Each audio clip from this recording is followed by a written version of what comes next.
Imagine that everything you know, every city you've ever seen, every bridge, every highway, every satellite quietly circling above your head, vanished tonight. Not slowly, but in a single planetary blackout. The lights go out, the signals die, and from that moment on, the Earth begins doing what it has always done best. It grinds, buries, erodes, dissolves. Give that process 10 million years, a small interval on the scale of geology, and ask a simple question. What would actually be left of us for some distant intelligence to find and recognize as a civilization? Our skyscrapers, proud and shimmering today, would crumble in a few thousand years, swallowed by roots, water, and gravity. Our steel frameworks would oxidize and fracture, becoming vague stains of metal in the ground. Concrete would crack, soften, and blend back into sediments. Glass would shatter, weather, and eventually disappear. Plastics, that we imagine as eternal, would be broken into microscopic fragments and scattered, almost impossible to distinguish from other organic residues. Plate tectonics would drag whole regions downward, transforming layers of our story into metamorphic rock with no obvious trace of their original form. Now stretch that thought to something far more disturbing. If our entire technological era can vanish so completely in 10 million years, what happens when you expand the canvas to 100 million years, or 500 million? Over those spans, continents rearrange themselves, oceans open and close, mountain ranges rise and erode more than once. The surface of the planet is not a static stage. It is a conveyor belt that is always moving, always recycling props, always erasing the previous scene. So here comes the uncomfortable possibility. What if this is not the first time the Earth has hosted a civilization like ours? The question we are placing on the table is simple and at the same time devastating. What if other technological civilizations existed on this planet long before humans, and the Earth quietly erased almost every trace that they were ever here? Not as a mystical punishment, not as a fantasy narrative, but as a natural consequence of deep time, chemistry, and geology. We are not starting from the claim that they did exist. We are starting from a more modest and far more unsettling idea. Maybe our confidence that they did not exist is built on a record that is impossibly incomplete, because when people say there is no evidence of earlier civilizations, they usually imagine ruins, tools, skeletons holding strange devices, spacecraft buried in rock. But that is a very human expectation, based on the time scale of our own memory. The reality is that almost everything we associate with modern technology is extremely fragile on a geological scale. It is designed to survive decades, maybe centuries, not millions of years. Over spans that long, the things that endure tend not to be monuments,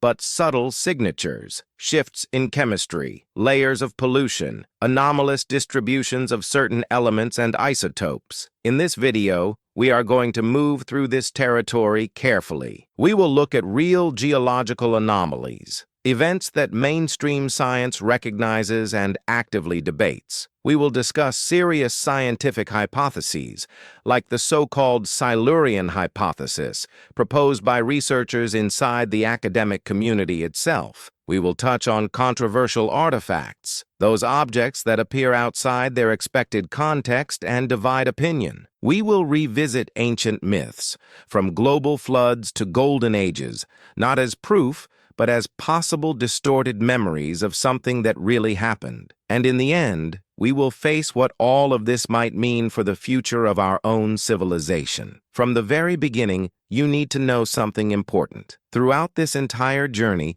we are going to separate 3 different layers, all the time. We will mark what counts as established scientific fact, what most of the scientific community broadly accepts today. We will point out what is controversial, documented but debated cases, where data exists but interpretations clash. And we will make it clear where speculation begins, when we take one step beyond the data and honestly ask, what if? not to push a secret truth, but to show exactly where what we know ends and where what we only suspect begins. The goal here is not to build a new conspiracy religion, nor to sell the fantasy that every history book is deliberately lying to you. The goal is something much simpler and far more challenging. It is to invite you to look at Earth's timeline and recognize how vast it is, how fragmented it is, how small the part we actually understand really is, and from there, to face the possibility that our certainty about being the first technological civilization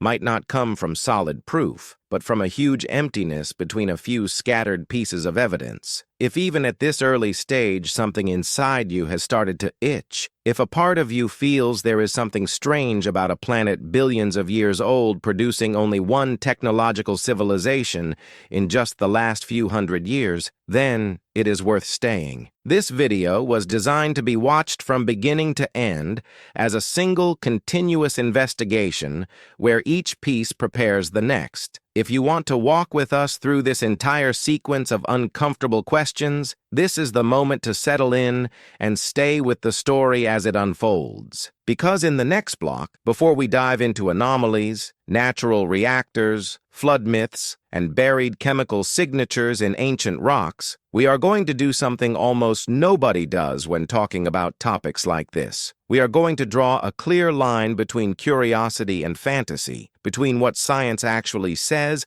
and what people love to say in its name. And that is exactly what makes the question of earlier civilizations even harder to ignore. Before we go any further, we need to ground this investigation in something far more important than mystery or spectacle. We need to establish credibility. Subjects like this tend to drift into extremes. On one side, those who insist that anything unusual must be evidence of a forgotten civilization, and on the other, those who dismiss every anomaly as nonsense before even looking at it. Neither position helps us understand the world as it actually is. So in this block, we slow down, breathe, and build the intellectual framework that will guide everything that follows. Because without that framework, every argument becomes fragile and every insight becomes suspect. From this moment on, you will hear 3 types of information, and I will treat each one with absolute clarity. First, established scientific facts. These are observations, measurements, and conclusions supported by peer-reviewed research and broadly accepted across the scientific community. They include things like the age of geological layers, the processes that shape the crust of the Earth, and the known signatures that industrial activity leaves behind. These facts anchor our conversation. They define what we know, not what we guess. Without them, the entire discussion would float without direction. Second, you will encounter controversial reports.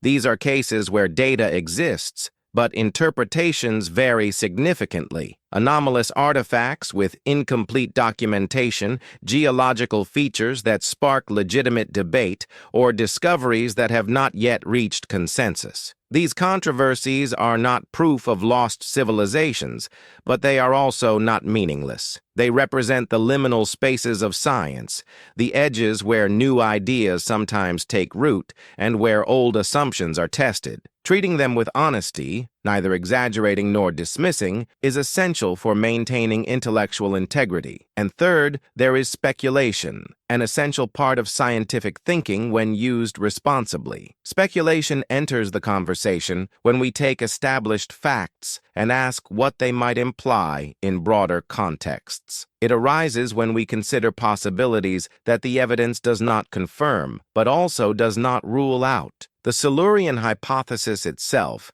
proposed by respected scientists, is explicitly speculative, not because it lacks rigor, but because it tackles a question that existing evidence cannot easily answer. The value of speculation is that it opens doors rather than closes them. The danger is when speculation disguises itself as certainty, something we will not do here. It's important to emphasize that this video does not exist to announce a hidden truth. We are not claiming to have found the missing chapter of Earth's history or the smoking gun of an ancient technological society. Instead, we are examining why the official narrative is less complete and less secure than most people assume. We are looking at the mechanisms of the Earth itself, its erosion, its tectonics, its recycling of surface material, and realizing that they destroy evidence far faster than civilizations can produce it. We are acknowledging that gaps in the geological record are so immense that entire eras vanish without a trace,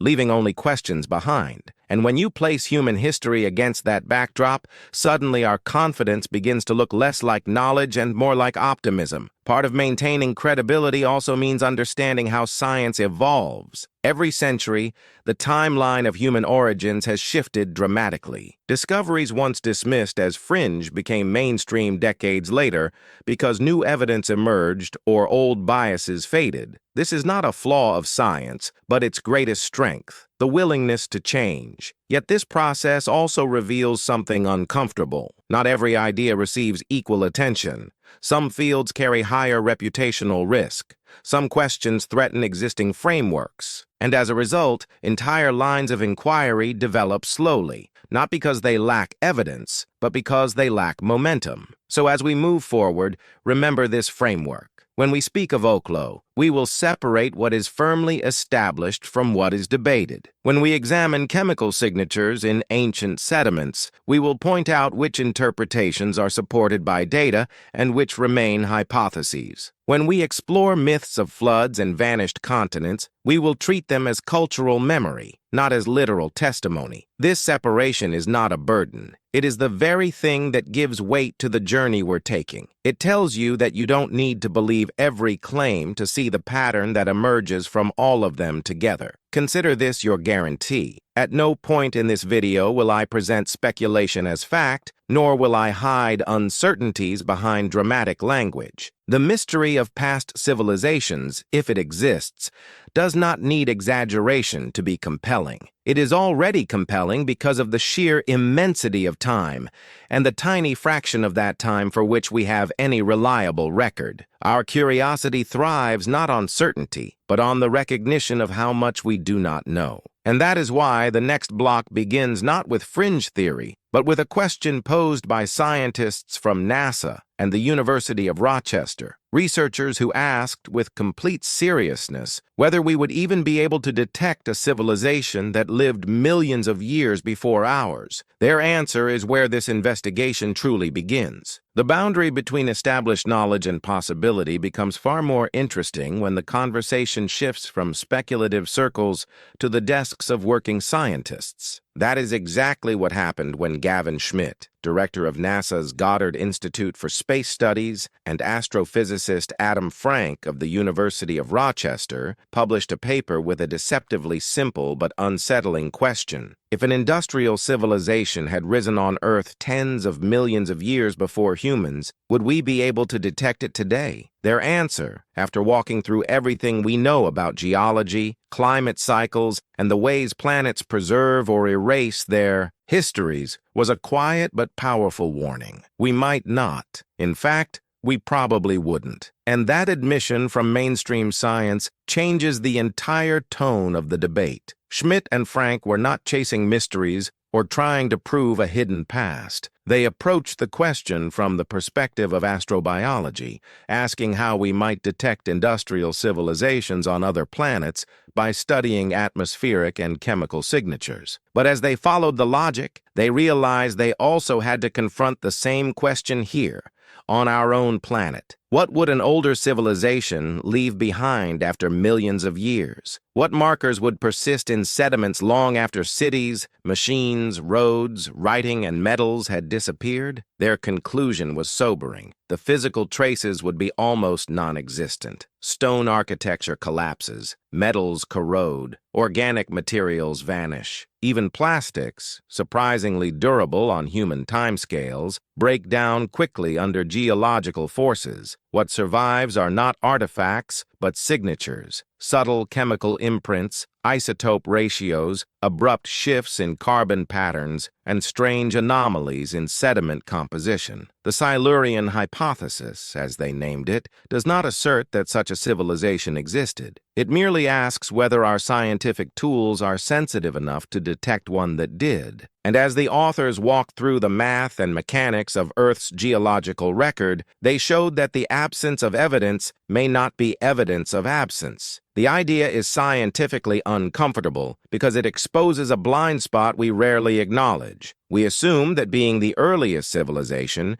is the default position. Yet Schmidt and Frank demonstrate that this assumption is based more on geological limitations than on actual proof. Our planet erases its past with astonishing efficiency, especially over tens of millions of years. Entire ecosystems come and go without leaving a recognizable trace. Species rise to planetary dominance and vanish into near silence. If life itself can be so thoroughly obscured, why would we expect technology to fare better? Their work also dismantles a common misconception. When people imagine an ancient civilization, they think of monuments the size of mountains or devices made of exotic materials. But a civilization does not need to resemble ours. It does not need to build skyscrapers or orbit satellites. Its industrial footprint could be smaller, more distributed, or even fundamentally different in nature. The Silurians of Doctor Who were not the inspiration for the hypothesis,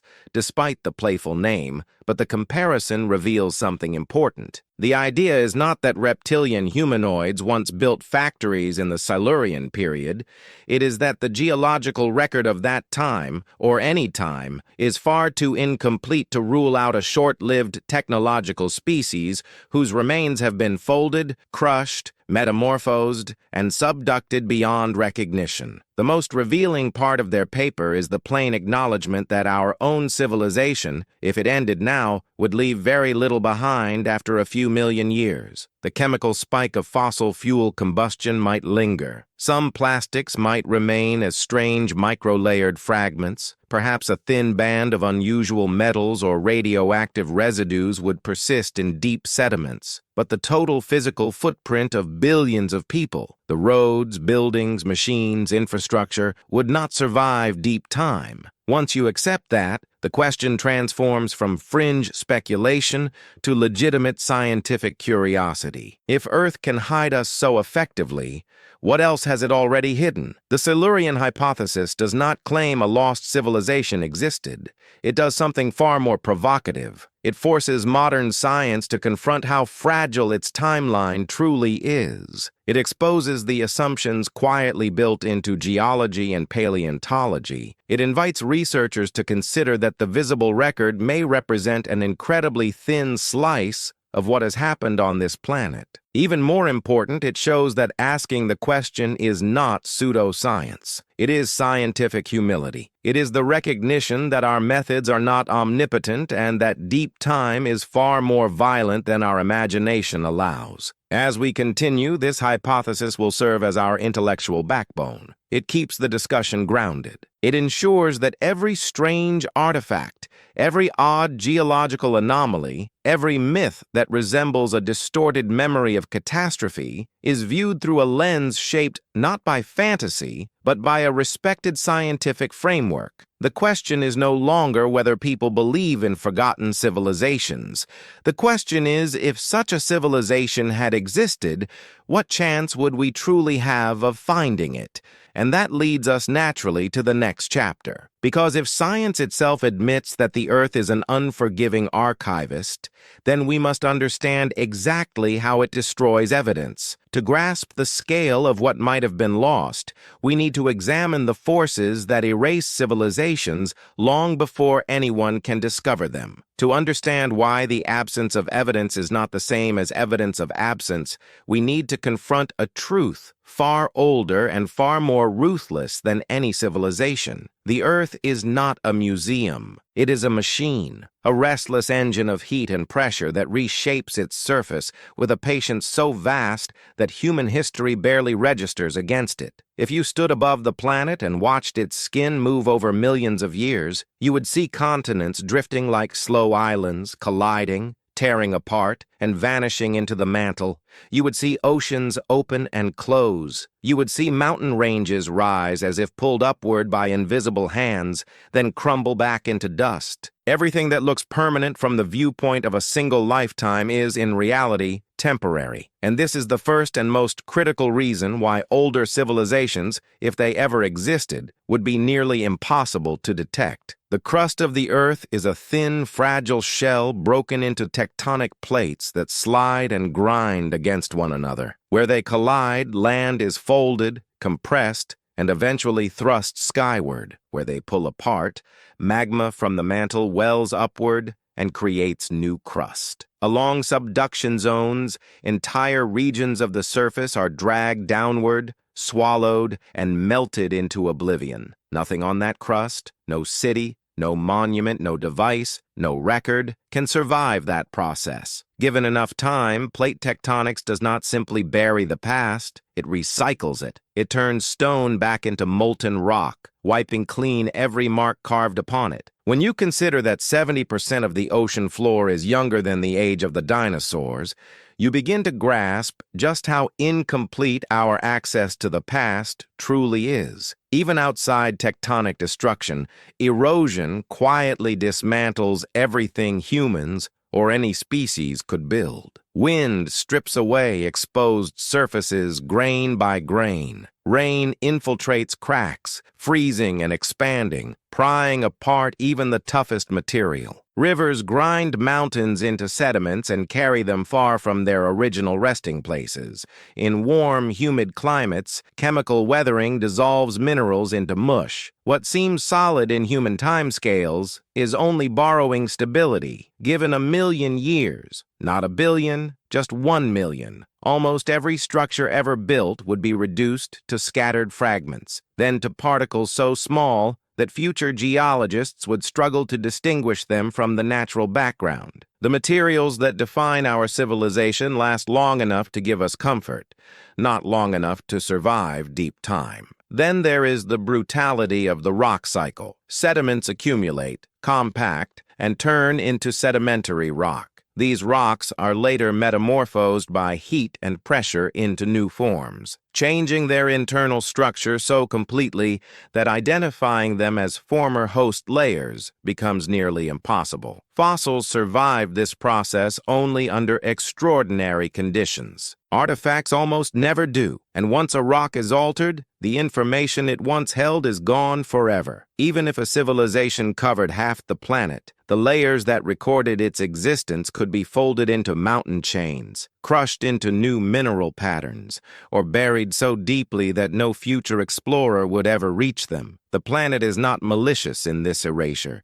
It is simply indifferent. This is why scientists often compare Earth's geological record to a book with most of its pages missing. If the planet's history were a 1,000-page volume, we would have access to perhaps a page and a half, scattered fragments of text, many torn, many smudged, many overwritten by the layers that came after. What we call a continuous record is really just a chain of lucky survivals. What we call certainty is often an inference built on fragments. And if the vast majority of Earth's story is lost, then the absence of evidence for a prior civilization becomes far less meaningful than it might initially appear. Even human history demonstrates this fragility. Cities only a few thousand years old require careful excavation to reveal their remains, and even those are incomplete. Organic materials rot, metal tools corrode, walls collapse. Without constant maintenance, nature reclaims everything. Now imagine extending that decay across tens of millions of years.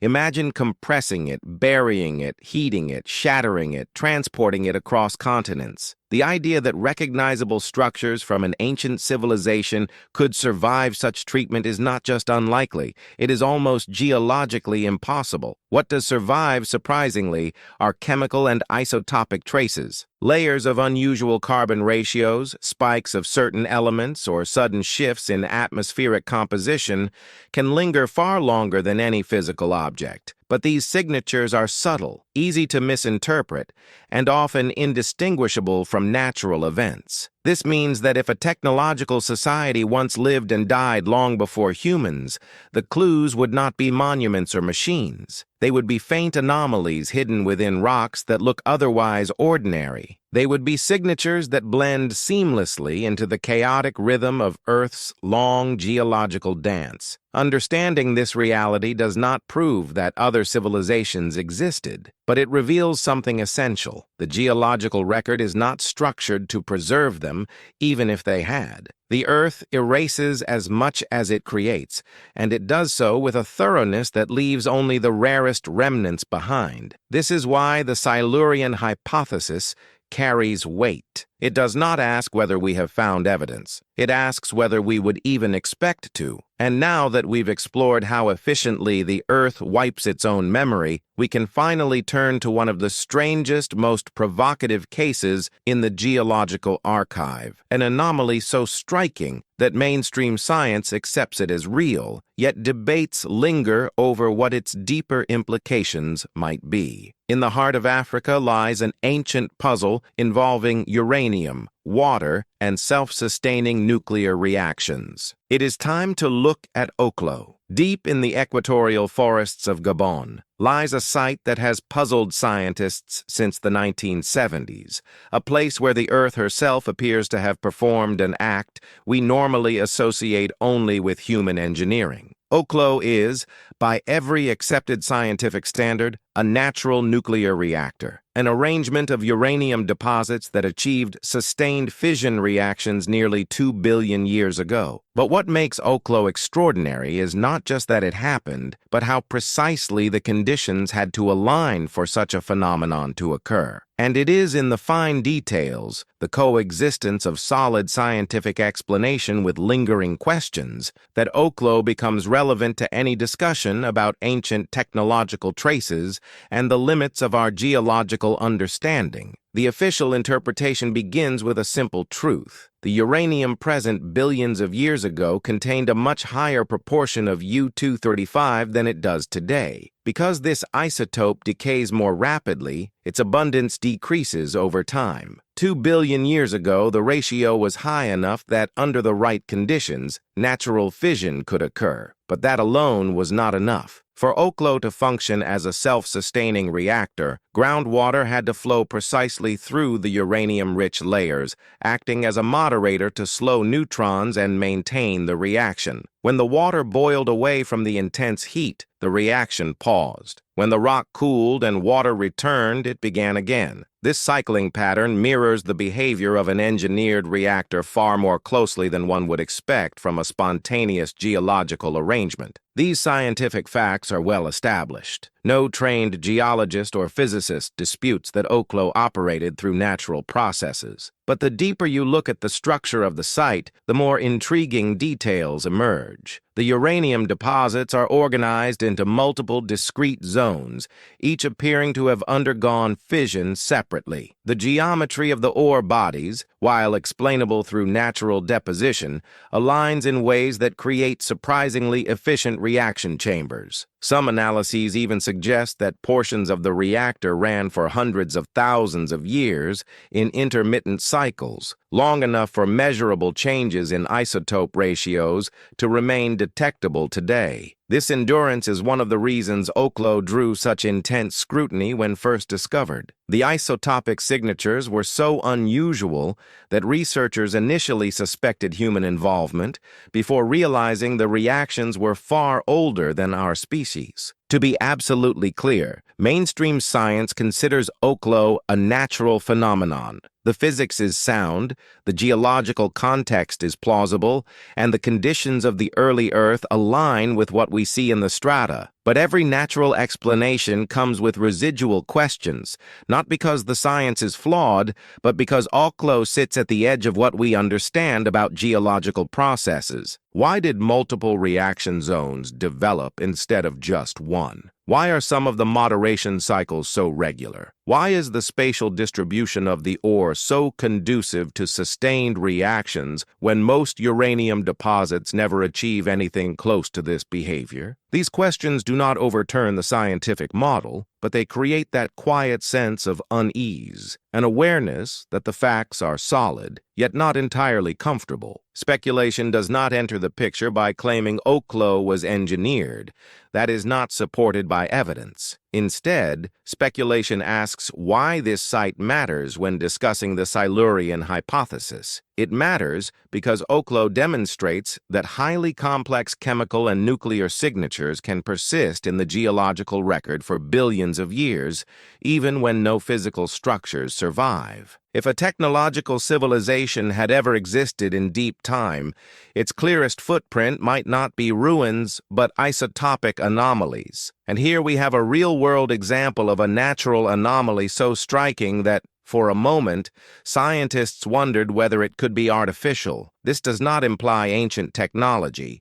It simply illustrates how ambiguous isotopic evidence can become when stretched across geologic timescales. The controversy is not about Oklo's origin. It is about what Oklo teaches us. It shows that long-lasting nuclear signatures do occur and that they can be difficult to interpret. It shows that the Earth is capable of creating patterns that mimic engineered systems under the right circumstances. And it shows that even with modern analytical tools, our ability to reconstruct the past from chemical residues is not perfect. If Oklo had happened 10 million years ago instead of 2 billion, and if its physical structure had been eroded away, scientists might argue fiercely about the source of its isotopic patterns. The fact that we can still study them is a testament to the extraordinary age and stability of the surrounding rock, a rarity rather than a rule. For our investigation, Oklo acts as a bridge between fact and possibility. It is a reminder that chemistry can survive where architecture cannot, that isotopes outlast cities,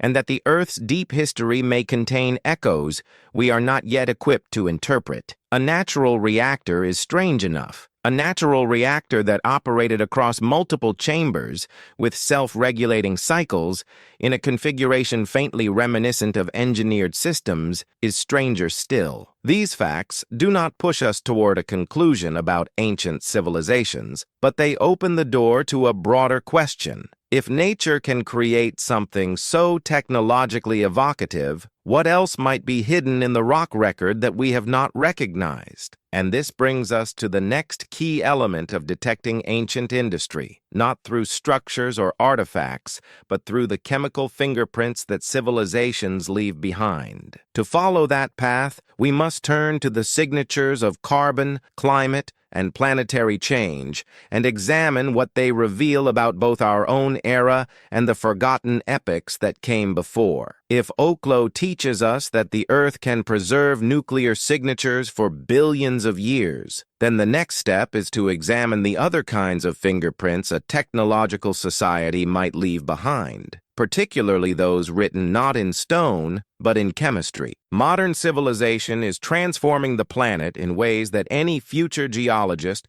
millions of years from now, would detect instantly, even if not a single building survived. Our factories, engines, power grids, and agricultural systems are altering the atmosphere, oceans, and sediments with a clarity no later species could mistake. And that realization forces us to ask a difficult question. When we look back into deep time, do we ever see anything faintly similar, any abrupt chemical distortions that behave like industrial echoes? The answer is yes, and understanding why those anomalies exist and why they remain controversial is central to this investigation. At the heart of this conversation is carbon, the element that both sustains life and records its transformations. In ordinary circumstances, the ratio between carbon-12 and carbon-13 remains relatively predictable across long geological spans. Plants prefer carbon-12, leaving carbon-13 slightly enriched in the atmosphere and oceans,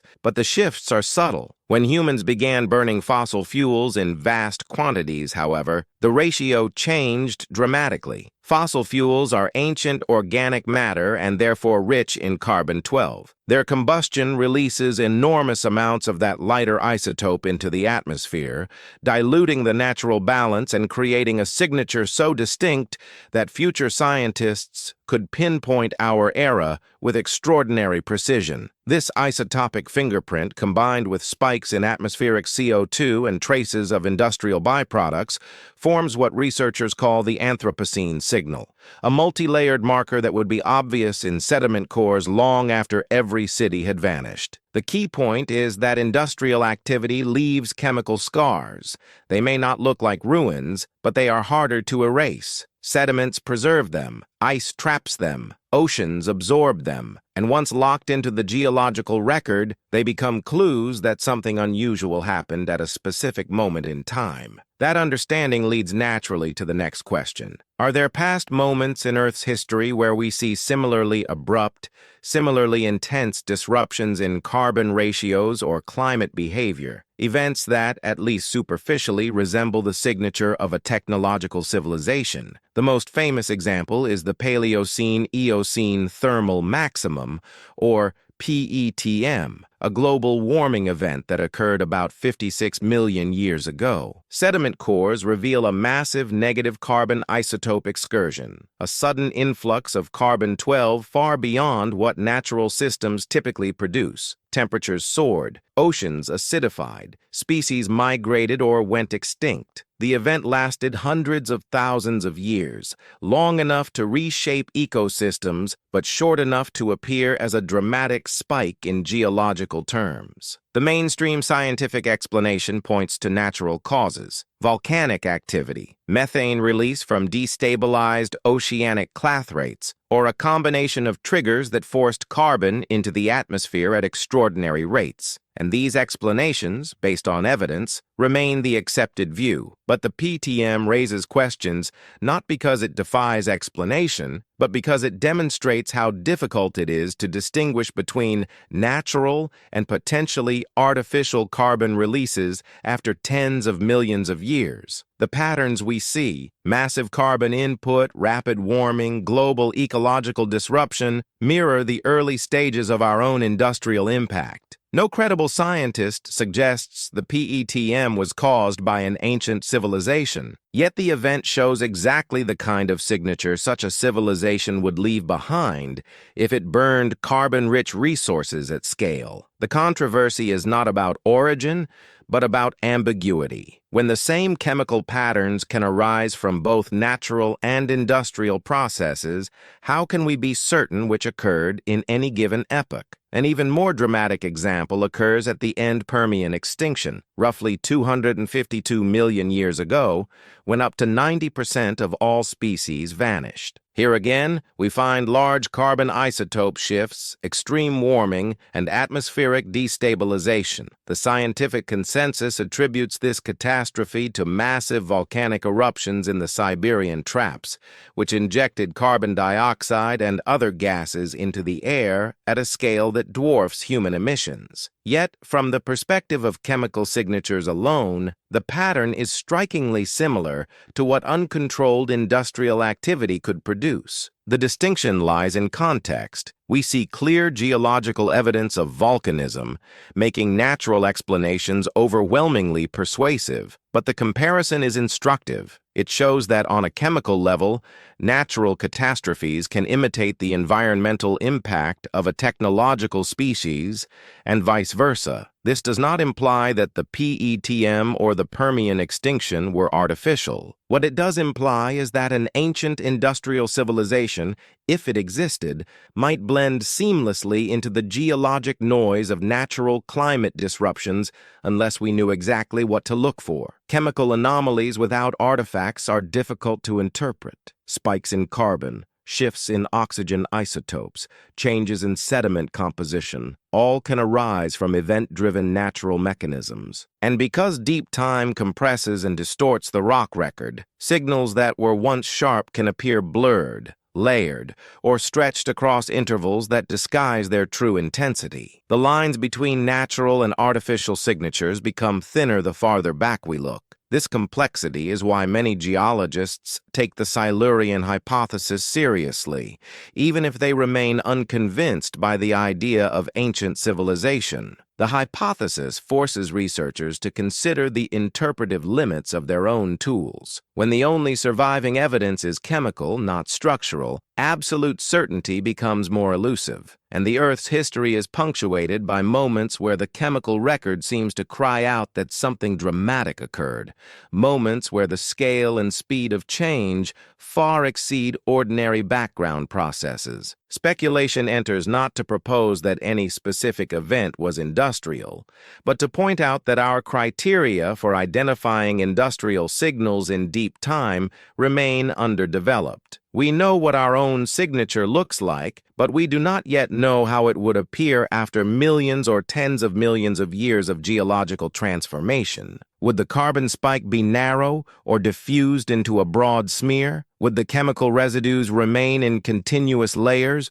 or break into patches due to erosion? Would rare metals from electronics persist or dissolve in groundwater and scatter into invisibility? The honest answer is that no one fully knows. And this brings us back to the central idea. If we judge the possibility of past civilizations solely by the presence or absence of artifacts, we are almost certain to miss them. The clues would be chemical, not architectural, environmental, not engineered, which leads naturally to our next step. Before imagining ancient societies, we must consider the worlds that existed long before us, worlds rich in time, complexity, and evolutionary experimentation, any of which could have nurtured intelligence under conditions entirely different from our own. To explore whether earlier civilizations were even possible, we need to shift our perspective from our own brief moment in time to the vast evolutionary theaters that played out long before humans existed. When people imagine ancient intelligence, they often picture human-like forms placed into prehistoric landscapes, as though civilization could only arise in bodies shaped like ours, with hands like ours, on continents arranged like the ones we know. But the deeper you travel into Earth's past, the more alien the planet becomes, and the more you realize that intelligence is not tied to any single anatomy or climate. Instead, it is tied to opportunity, long stretches of environmental stability, abundant resources, and ecosystems complex enough to support increasingly sophisticated behavior. These conditions did not emerge only once. They appeared again and again across hundreds of millions of years, creating windows in which something remarkable could, at least in theory, evolve. Consider the Permian world, a realm dominated by synapsids, creatures often described as mammal-like reptiles, though that label belittles their diversity and success. Long before dinosaurs took over, synapsids were the ruling class, occupying niches from apex predators to burrowers and herbivores. Some possessed advanced sensory structures, differentiated teeth, and brain cases more elaborate than many of the reptiles that followed them. The Permian was not a chaotic epoch punctuated by constant upheaval. For millions of years at a time, it offered climatic stability and ecological resilience. In evolutionary terms, that stability is fertile ground. It allows traits to refine, behaviors to grow complex, and lineages to explore forms that could, under the right pressures, lead toward higher cognition. No one claims the Permian hosted cities or tools or language, but the notion that intelligence could only bloom in the last sliver of Earth's timeline becomes harder to defend once you realize how rich and enduring these ancient ecosystems were. If we go even further back, the Carboniferous presents an environment almost surreal by modern standards. Oxygen levels soared far above today's values, fueling colossal insects and amphibians whose sizes challenge our expectations of what early life was capable of. Dense forests stretched across vast swaths of the planet, generating biomass at a scale unmatched until humans learned to cultivate crops. Complex food webs tied land, water, and air together in ways that supported specialization and experimentation. Intelligence does not rise simply because life is abundant,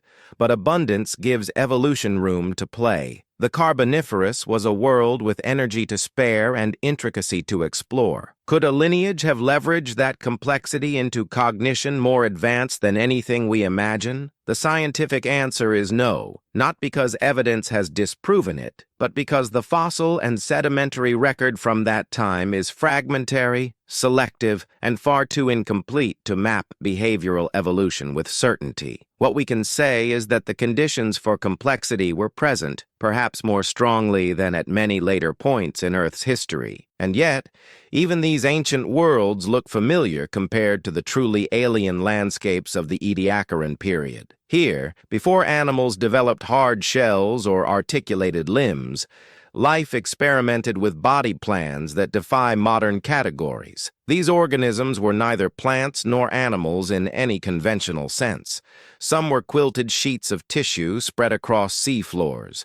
Others were frond-like structures rooted in sediments. Still others resembled living mosaics whose functions remain unknown. The Ediacaran biota does not present itself as a cradle of civilization. It represents something stranger, an alternative evolutionary experiment whose rules may have been utterly unlike those that shaped later life. When fossils from this era appear, they tell us that the history of biology is not linear. Entire ecosystems have arisen and vanished not just without leaving descendants, but without leaving analogs. If intelligence emerged in any form during such a period, signs of it would be all but invisible to us today, swallowed by the vast gulf of time and the absence of hard structures to preserve behavior. It is crucial here to draw a line between scientific fact and speculation. The fact is that multiple ancient worlds possessed stability, diversity, and ecological opportunity on a scale that could, in principle, support the evolution of advanced cognition. The speculation is that such cognition might have reached levels approaching technology. We do not claim that it did. We claim instead that the possibility cannot be dismissed purely because modern humans are the only known example. When we examine the entirety of Earth's timeline, our own emergence appears less like the inevitable pinnacle of evolution and more like one outcome among many potential paths. Intelligence is favored only under specific circumstances, but those circumstances have occurred repeatedly. A civilization is not merely a species with advanced brains. It requires communication, cooperation, tool use, problem-solving, and cultural transmission across generations. These traits exist in rudimentary forms among many modern animals, from cephalopods to corvids to primates. The seeds of civilization are scattered widely across life today. There is no reason to believe they could not have been scattered across past eras as well. What prevents us from recognizing ancient intelligence is not its impossibility, but the incompleteness of the fossil and geological record. Behavior fossilizes poorly. Cognition fossilizes not at all. A lineage could have explored complex behaviors for hundreds of thousands of years and vanished without leaving so much as a trace discernible to modern science. And if that lineage developed any form of technology, the forces described in our previous block, erosion, tectonics, recycling, would have erased every physical remnant long before our species appeared. So we arrive at a sober but provocative conclusion. Ancient worlds were not simple, static backdrops awaiting the arrival of humans. They were vibrant, dynamic, deeply textured stages on which life experimented with form and function for hundreds of millions of years. They offered time, immense quantities of time far exceeding the entire duration of human existence, for possibilities to unfold. Whether any of those possibilities reached the threshold of civilization remains unknown. But the opportunity was there. The canvas was ready. And the planet has turned its pages so many times that earlier chapters, if they ever existed, would be almost impossible to retrieve. Which leads naturally to our next question. If a civilization had arisen in those distant worlds,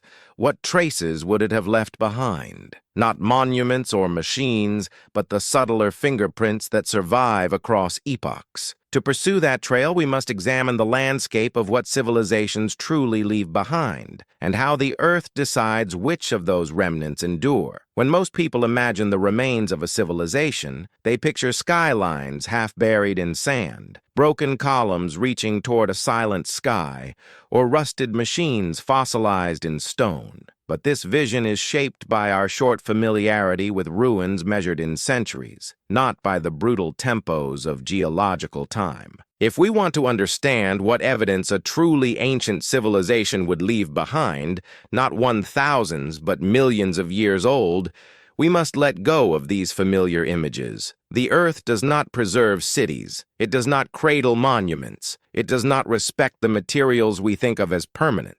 Instead, it strips civilizations down to their most durable chemical traces, scattering the rest into dust. To follow the Silurian hypothesis honestly, we must examine not what a civilization builds, but what the planet chooses to keep. Cities, for all their grandeur, are temporary. Concrete decays in water, fractures under temperature cycles, and ultimately weathers into a slurry indistinguishable from natural sediments. Steel oxidizes and weakens, collapsing under its own weight before crumbling into flakes that disperse into the soil. Glass shatters, reacts chemically, and vanishes. Even plastics, often imagined as eternal pollutants, survive only in specific conditions. Sunlight, heat, pressure, and microbial activity break them down far faster than most of us realize. If a metropolis like New York or Sao Paulo were abandoned today, it would lose its recognizable shape within a few thousand years. Stretch that to 1,000,000, and nothing would remain but faint chemical residues buried deep in transformed layers. Such decay is not a failure of engineering. It is the triumph of Earth's natural cycles over the creations of a transient species. Metal tools and machines fare even worse. Copper corrodes rapidly. Iron oxidizes into dust. Aluminum dissolves under the right conditions. Titanium and stainless steel last longer, but not long enough. Once buried, even these metals succumb to groundwater chemistry, oxygen exposure, and pressure. Every artifact humans consider durable becomes fragile when measured against the patient violence of geological forces. The objects that survived from ancient cultures, bronze knives, gold decorations, stone carvings, feel timeless only because they are young. They represent a microscopic fraction of human history, preserved by coincidence rather than design. If we imagine artifacts surviving tens of millions of years, we are imagining something Earth has no reason to permit. What does endure, however, are the materials humans rarely think of as markers of civilization. Chemical shifts, unusual isotopic ratios, layers enriched with elements or compounds that do not naturally occur together in significant quantities. These traces form not from the shape of objects, but from the byproducts of industry, agriculture, mining, combustion, and pollution. Our species is currently producing precisely such a signature, one that future geologists could identify with startling precision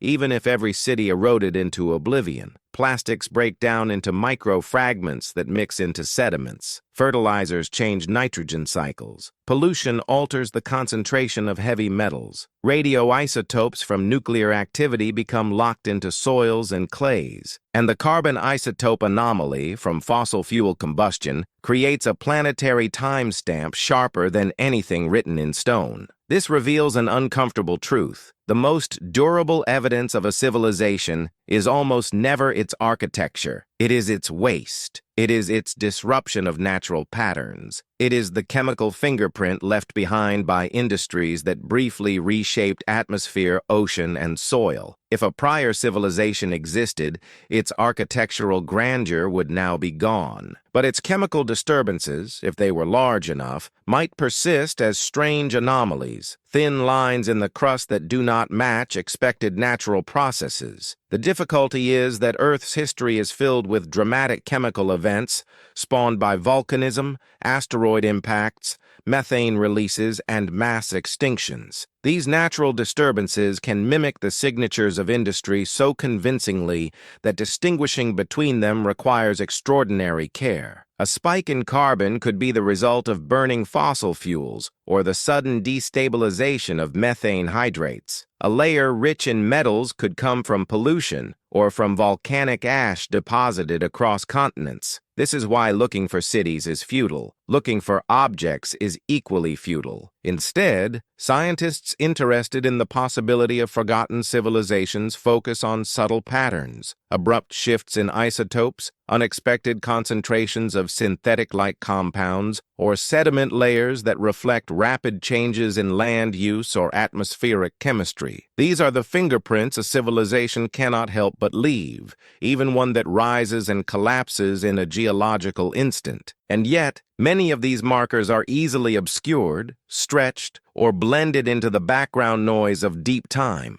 A narrow industrial layer could smear into a broad band through erosion. A signature of heavy metals could be diluted by oceanic processes. A localized anomaly could vanish entirely if subduction carries the crustal segment downward. The Earth is not merely indifferent to our records, it is actively hostile to them. Understanding this helps clarify why mainstream scientists take the Silurian hypothesis seriously. Not because they believe in vanished civilizations, but because they recognize just how faint the trace of any such civilization would be. The lack of obvious ruins means nothing. The absence of tools means nothing. The missing artifacts do not speak. What matters is whether we detect patterns inconsistent with natural cycles, patterns that resist easy classification, patterns that feel like distortions imposed by intelligence rather than by volcanoes or climate shifts. And while science has not identified any such patterns definitively, the fact that researchers are even asking the question speaks volumes about how fragile the geological record truly is. In this sense, the possibility of a prior technological society becomes less about fantasy and more about recognizing the inherent limits of our evidence. Our understanding of Earth's past is built on the rare fragments that survived, not the vast history that disappeared. If we are humble enough to accept that, then we must also accept that a civilization could rise, flourish, and die without leaving the kinds of traces we expect. And so the real question is no longer whether we should find ancient cities. It is whether we should expect to find anything at all. But before we enter the realm of contested artifacts and strange objects reported far outside their expected contexts, we need to confront the next layer of this problem. If chemical signatures are the strongest evidence a civilization might leave, why then do stories persist about physical artifacts? Objects claim to be impossible for their geological age. And what does a responsible critical approach reveal when we examine those stories closely? Before stepping into the realm of controversial artifacts, we have to set our expectations with precision. Stories of impossible objects have circulated for more than a century, often appearing in books, tabloids, and fringe documentaries. They tend to provoke fascination and skepticism in equal measure, not because they provide strong evidence of forgotten civilizations, but because they inhabit the fragile zone where documentation is weak, context is missing, and interpretation is burdened with uncertainty. To handle these claims responsibly, we must hold two truths at once. First, some reported artifacts are entirely misinterpreted or debunked. Second, the persistence of such stories and the emotional charge they carry tells us something meaningful about the gaps in our geological record and the questions people intuitively sense when they encounter those gaps. In this block, we will explore a handful of these accounts, not to declare them real or fabricated, but to examine what they reveal about the tension between mainstream explanations and the allure of the unexplained. One of the most frequently cited examples is the so-called chain in coal, a story originating from a report in the late 19th century in which a miner allegedly discovered a small metal chain embedded within a chunk of coal. The problem is not that such a discovery would be impossible if taken literally. The coal in question would have formed tens of millions of years before humans existed, but that the chain's provenance is poorly documented. The reported eyewitness accounts vary. No preserved sample exists that can be examined today, and the original publications blur the line between journalistic curiosity and sensationalism. The scientific consensus is that without a verifiable context, stratigraphic position, mineral analysis, photographs taken before extraction, such a claim cannot be meaningfully evaluated. It remains in the category of anecdote rather than evidence. Yet the story continues to circulate, partly because people find the idea evocative, and partly because coal seams do represent deep time in a physical, tangible way that invites speculation. Another widely discussed case is the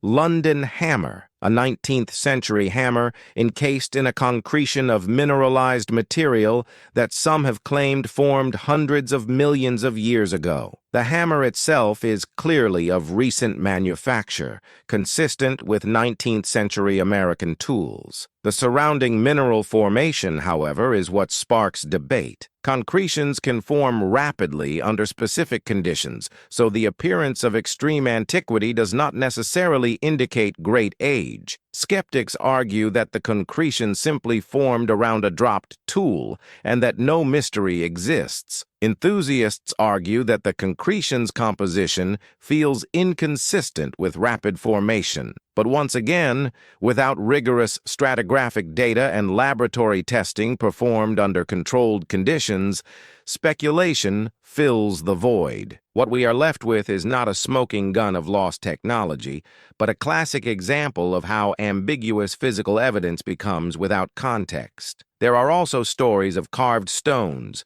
metallic spheres, or geometric objects said to emerge from coal seams or ancient rock layers. The most responsible approach to these claims is to acknowledge their limitations. Many lack chain-of-custody documentation. Many were collected at a time when scientific methods were far less strict and sensational claims were rewarded in newspapers and traveling exhibitions. Many rely on second-hand testimonies, sometimes embellished across decades, and some, when examined carefully, have entirely natural explanations. Nodules shaped by geological processes, concretions with surprisingly symmetrical forms, or artifacts introduced into sediments by burrowing animals or human disturbance long after the layers formed. In the absence of rigorous field notes and analytical data, the line between anomaly and misinterpretation becomes thin. Yet dismissing all such reports out of hand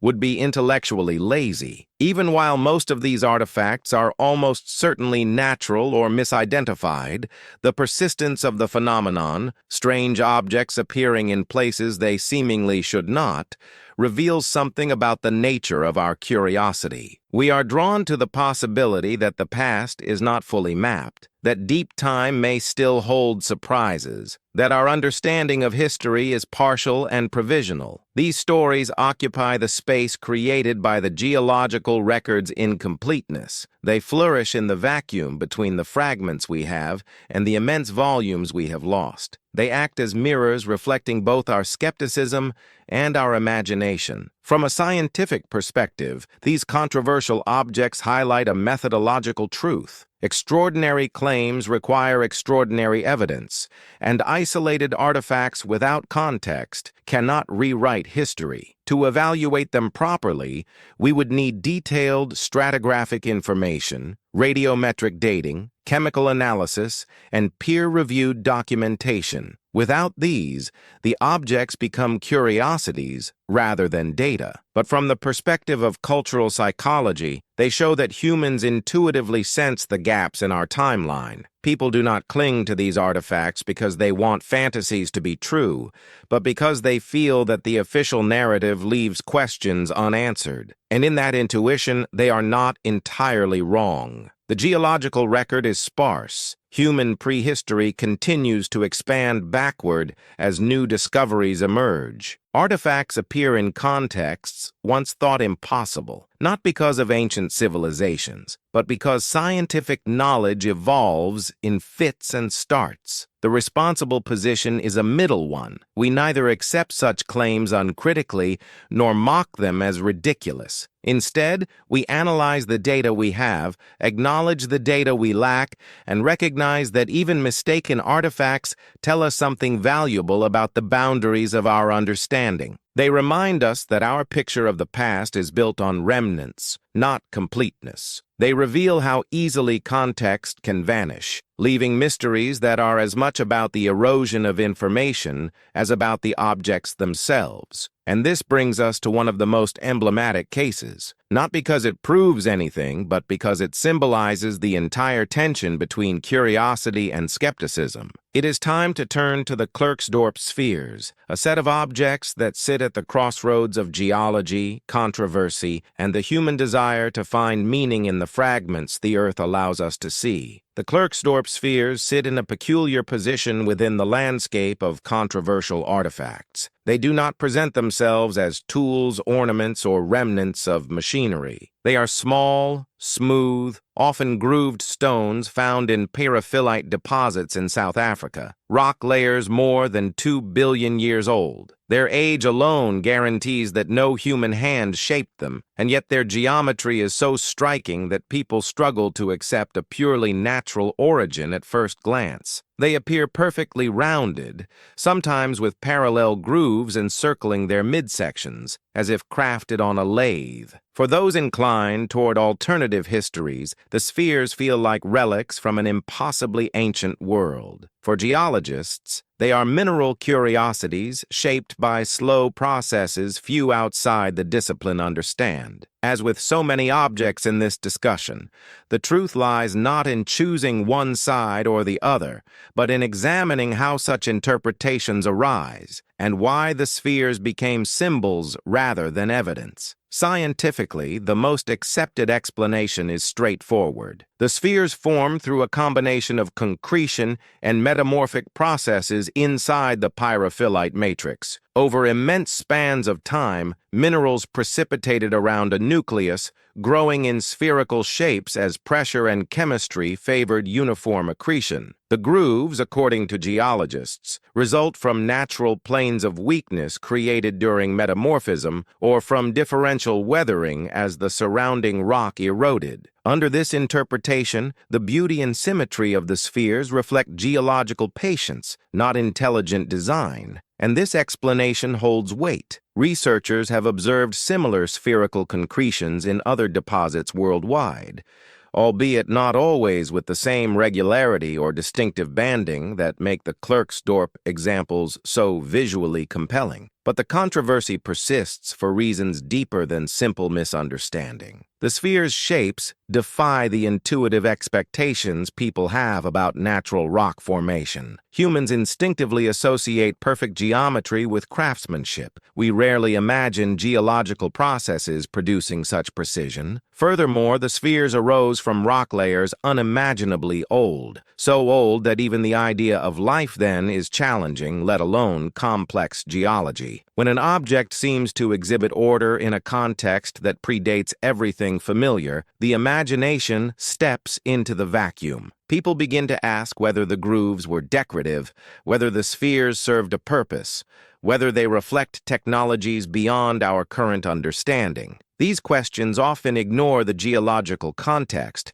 but they emerge from a genuine emotional response. We are conditioned to see pattern as intention and intention as intelligence. The scientific community, for its part, sometimes struggles to communicate the elegance of natural processes in ways that resonate with the public. Geological explanations can feel abstract compared to the tangible, almost toy-like appeal of the spheres themselves. When experts say, "These shapes are natural," they mean that no evidence suggests human or technological involvement. They do not mean that the shapes are trivial or uninteresting, yet people often interpret scientific caution as dismissal, which widens the gap between mainstream understanding and alternative speculation. The Klerksdorp spheres thus become less an object of empirical study and more a canvas onto which different worldviews project their assumptions. Critically, the spheres do not prove the existence of an ancient civilization. There is no manufacturing residue, no contextual association with other artifacts, no structural complexity suggesting tools or machinery. They are, at their core, geological formations of striking symmetry, but dismissing them outright would also miss the point. Their role in this conversation is not evidentiary, it is symbolic. They remind us how readily humans interpret unfamiliar shapes as signs of intelligence. They reveal how easily natural processes can produce forms that feel engineered. And they highlight a persistent challenge in deep-time research. The further back we look, the harder it becomes to distinguish between natural order and meaningful design. Not because ancient civilizations existed, but because deep time compresses possibilities into limited, ambiguous fragments. What the spheres truly demonstrate is the importance of scientific humility. Geologists have strong models for how such concretions form, yet even they acknowledge that some features remain debated. Enthusiasts raise questions that, while sometimes misguided, reflect a healthy curiosity. Between these positions lies the productive tension that drives scientific inquiry, recognizing that natural explanations can be extraordinary and that extraordinary appearances do not automatically imply unnatural origins. The Klerksdorp spheres occupy this tension perfectly. They are puzzles, not proofs. They are provocations, not revelations. And in this sense, they serve as a pivot point for our journey. If even simple mineral formations can stir controversy, imagine the impact of structures far larger, monoliths, terraces, cyclopean stones, and engineering feats from antiquity that challenge modern assumptions about ancient capabilities. As we step into the world of megaliths, the scale of the mystery expands dramatically. Here, questions arise not from artifacts without context, but from monumental works whose context we know, yet do not fully understand. It is time to explore the colossal stones of Baalbek, the razor-cut blocks of Pumapunku, and the engineering puzzles that still provoke debate among archaeologists, engineers, and skeptics alike. Long before we reach the modern era, we encounter structures that seem to defy the technological expectations assigned to the cultures that built them. These are not objects removed from context or minerals shaped by geologic patience.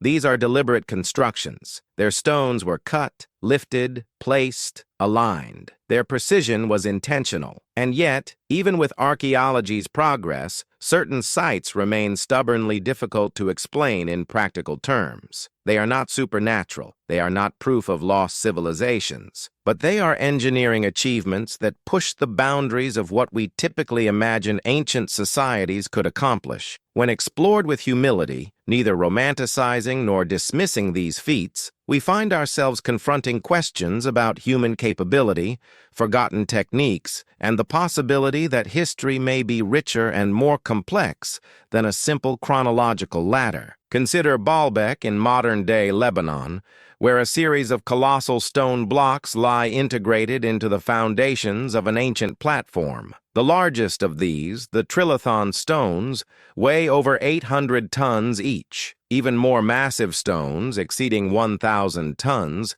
remain partially quarried nearby. Fact, these blocks exist, they were shaped, and they were intended for architectural use. Fact, no evidence suggests a civilization predating known historical cultures carved them. But the engineering challenge is undeniable. How were such immense stones transported from quarry to platform across uneven terrain? How were they lifted and placed with tight tolerances? Archaeologists offer theories involving wooden rollers, sledges, ropes, and vast, coordinated labor forces. Engineers counter that the friction and structural stresses involved would have been prohibitive with those materials at that scale. Neither side possesses definitive proof. The result is a knot of interpretations, each plausible yet incomplete. Mainstream explanations emphasize manpower, ingenuity, and time, resources ancient builders possessed in abundance. There is no reason to believe they lack the determination to attempt feats that seem unreasonable to modern eyes. Yet gaps remain. Without surviving machinery, detailed records,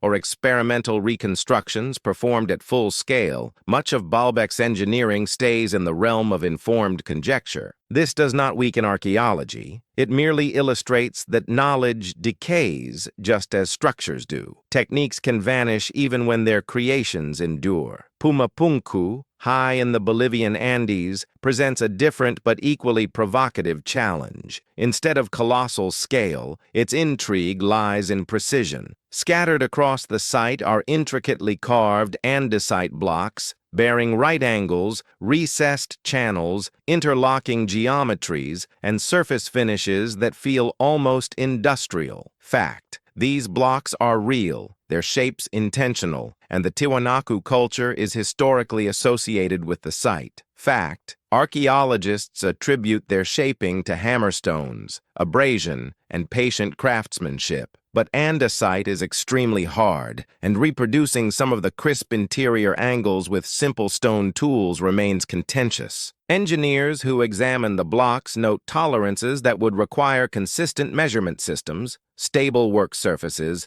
and tooling capable of maintaining uniformity. Archaeologists respond that skilled labor can achieve remarkable precision with minimal equipment. Neither view dismisses the other. Each highlights a different facet of the puzzle. Exaggeration often distorts discussions about Pumapunku. No credible researcher claims lasers or power tools were used. At the same time, the argument that everything can be explained through brute force overlooks the sophistication encoded in the stones themselves. The question is not whether ancient people could shape hard rock. They undeniably could. The question is how they achieved such consistency across multiple blocks, whether standardized tooling existed, and why certain cuts appear optimized for modular assembly. Some explanations are compelling. Others strain against the limits of currently available evidence. The truth likely lies between romantic myth and strict orthodoxy, in a domain where experimentation, lost craftsmanship, and cultural practices intersect in ways that resist simple categorization. These sites, Baalbek with its unimaginable mass, Pumapunku with its improbable refinement, do not require invoking forgotten civilizations to feel extraordinary. Their mystery stems not from the impossible, but from the partially understood. They challenge our assumptions about ancient capability because they seem to sit at the outer edge of what we consider feasible. And this tension reveals a deeper truth about archaeology. It is a discipline constantly negotiating between physical evidence and interpretive gaps. When those gaps widen, speculation tends to rush in. But responsible speculation must remain grounded. The existence of megalithic engineering does not imply lost technology. It implies that ancient cultures possessed methods we have not fully reconstructed. Their intelligence, coordination, and persistence were underestimated for generations, and only recently has scholarship begun to appreciate the scale of their achievements. Recognizing this is not a concession to fringe theories, but an acknowledgement that human ingenuity is often greater than the surviving record suggests. Still, these structures play an important narrative role in our broader investigation. They demonstrate that large-scale engineering can survive deep time far better than ephemeral tools or records. They show that stone preserves intention even when context fades. And they remind us that when we encounter structures of unknown origin, whether on land, beneath the ocean, or beneath ice, our first task is to disentangle the natural from the cultural, the accidental from the deliberate, which brings us to the next frontier. Ancient constructions that do not stand proudly in air, but lie hidden beneath shifting coastlines and frozen continents. If megaliths above ground can stir debate, the mysteries concealed under water and ice invite even deeper questions about what kinds of structures might remain undiscovered, and how many chapters of our past still lie submerged beyond reach. Beneath the comforting illusion of stable shorelines lies a truth we rarely confront. Coastlines move, seas rise and fall, continents tilt, fracture, and submerge. A city built today on the edge of the water could, in a geological instant, be drowned beneath hundreds of feet of ocean. And once the sea claims a structure, its fate changes irrevocably. Currents erode it, sediments bury it, and biological activity strips it down to unrecognizable fragments. If the land itself sinks or the ocean expands during climatic shifts, entire regions can vanish into darkness, shielded from exploration by depth, pressure, or ice. This means that when we search for traces of earlier civilizations, we must look not only on land, but in the hidden archives below the waves and beneath the frozen caps of the planet, domains where the most intriguing mysteries often remain just out of reach. One of the most debated underwater formations on Earth lies near Yonaguni, a small island at the western edge of Japan. Divers discovered tiered structures there in the 1980s, massive stone platforms, steps, sharp angles, and flat surfaces that resemble the foundations of an ancient city. The site inspires immediate awe. Swim through its corridors, and you feel the haunting presence of architecture, as though some forgotten civilization carved terraces into the seabed. Yet the scientific debate reflects a more complex reality. Many geologists argue the formation is natural, produced by fracturing, tectonic uplift, and wave erosion acting on sandstone layers prone to splitting into geometric forms. The sharp angles, they say, are the product of natural bedding planes and erosion patterns, not chisels or saws. Archaeologists point out the absence of cultural artifacts that would support human construction. Still, divers insist they see features too regular to be geological: linear pathways, right-angled corners, and surfaces that feel sculpted rather than broken. The controversy persists because the evidence sits at the threshold of interpretation, shaped by forces that can imitate intentional design without ever involving human hands. For our investigation, Yonaguni serves not as proof of ancient civilization, but as a reminder of how ambiguous underwater structures can be. The ocean distorts context. Sediments rearrange clues. Biologically active waters alter surfaces. Without artifacts or inscriptions, determining whether a formation is natural or cultural becomes an exercise in balancing probability against possibility. And even if Yonaguni is entirely natural, its existence demonstrates how easily the ocean can create shapes evocative of architecture, shapes that challenge our sense of what the planet is capable of generating on its own. The ocean holds countless such enigmas. Sonar surveys across continental shelves reveal terraces, linear ridges, and submerged features that spark debate among geologists and archaeologists alike. Some are ancient coastlines swallowed by post-glacial sea level rise. Others are volcanic formations shaped by lava flows. A few remain puzzling enough that researchers cautiously categorize them as undetermined. What unites these discoveries is the simple fact that most prehistoric shorelines, where early human settlements would have clustered, are now underwater. If we struggle to reconstruct human migration routes from 50,000 years ago, how much more difficult would it be to detect a civilization millions of years older, especially if its remains lie beneath kilometers of sediment or at depths inaccessible to casual exploration? Then there is Antarctica, a continent encased in ice that conceals mountain ranges, valleys,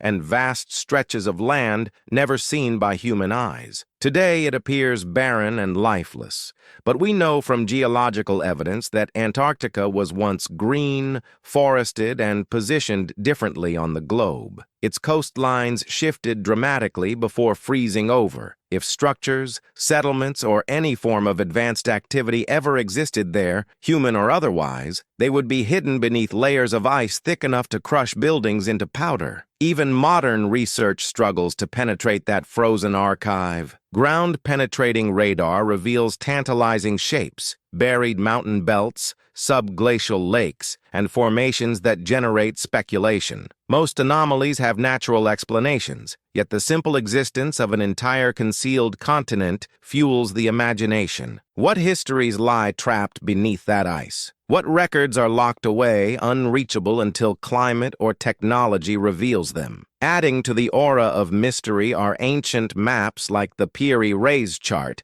drawn in the 16th century, which some claim depicts parts of Antarctica's coastline without ice. Mainstream historians argue that the resemblance is coincidental or the product of cartographic distortion, and that the map merely combines known coastlines with conjecture. Yet the persistence of this debate illustrates something deeper: the idea that humans have an instinctual suspicion that our knowledge of the planet, its past shapes, its submerged lands, its frozen territories, is incomplete. Even when alternative interpretations lack solid evidence, they flourish because we sense that vast regions of Earth remain unseen, operating like sealed rooms in a house we thought we understood. It is crucial to maintain clarity. Yonaguni has no confirmed artifacts. Antarctica provides no evidence of pre-human civilization. Ancient maps contain distortions interpretable in multiple ways. The factual layer tells us only that many environments capable of preserving or hiding evidence remain unexplored. The controversial layer acknowledges debates that arise from ambiguous shapes and incomplete data. The speculative layer wonders what histories might lie beneath kilometers of water or ice,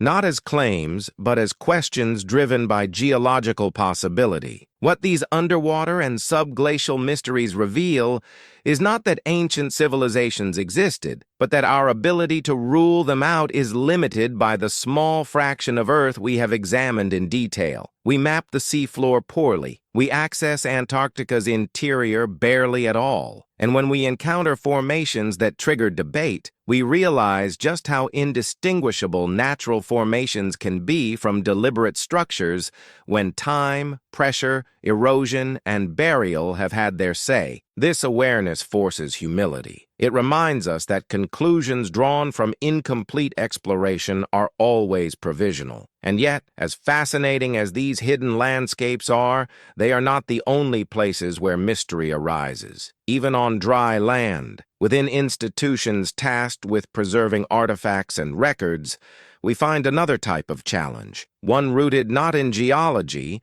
but in the human systems that decide what knowledge is preserved, what is ignored, and what quietly disappears. Even when mysteries have nothing to do with vanished continents or submerged ruins, they face another kind of erosion, one not driven by tectonics or ice, but by institutions, incentives, and the imperfect humans who manage the world's knowledge. For every discovery shaped by wind and water, there are others shaped by academic caution, bureaucratic inertia, or simple disinterest. This is not the realm of conspiracies or shadowy groups acting with coordinated intent. It is the quieter, more pervasive reality that certain ideas struggle to survive because they do not fit comfortably within existing frameworks. When evidence challenges expectations, researchers face choices: pursue a risky path that may jeopardize credibility, or stay anchored to subjects that promise stable funding and smoother peer review. Over time, these pressures shape the scientific narrative as surely as erosion shapes the landscape. Publication bias, for example, is a documented phenomenon across fields. Studies confirming established theories encounter far less resistance than those suggesting anomalies or paradigm shifts. When archaeologists or geologists encounter data that feels out of place, artifacts in unexpected strata, dates that conflict with accepted chronologies, structures that defy conventional explanations, they often proceed cautiously. Caution is not the enemy. It is part of scientific rigor. But the risk is that caution can morph into avoidance. Researchers may hesitate to publish preliminary findings that seem too controversial, fearing that scrutiny will overshadow nuance. Others may decide the potential professional cost outweighs the intellectual reward. The result is not deliberate suppression, but a natural filtering process that favors predictable narratives over disruptive ones. Then there is the issue of orphaned artifacts. Objects discovered decades ago, cataloged hastily, and stored in museum basements, university collections, or regional archives without thorough analysis. These items are not hidden, they are simply overlooked. The volume of material excavated around the world is enormous, and only a fraction receives detailed study. Some artifacts lack provenance records because they were collected before modern standards were established. Others were mislabeled during transfers or lost within institutional reorganizations. Occasionally, researchers stumble upon such items years later, puzzled by their characteristics and frustrated by the absence of contextual data. Without field notes or stratigraphic information, these artifacts become scientifically inert. They cannot be meaningfully interpreted, leaving behind questions that linger without resolution. Their existence fuels speculation, even though the ambiguity arises from logistical gaps rather than suppressed truths. A related challenge involves the loss or fragmentation of records. Early archaeological excavations often emphasized spectacle over method.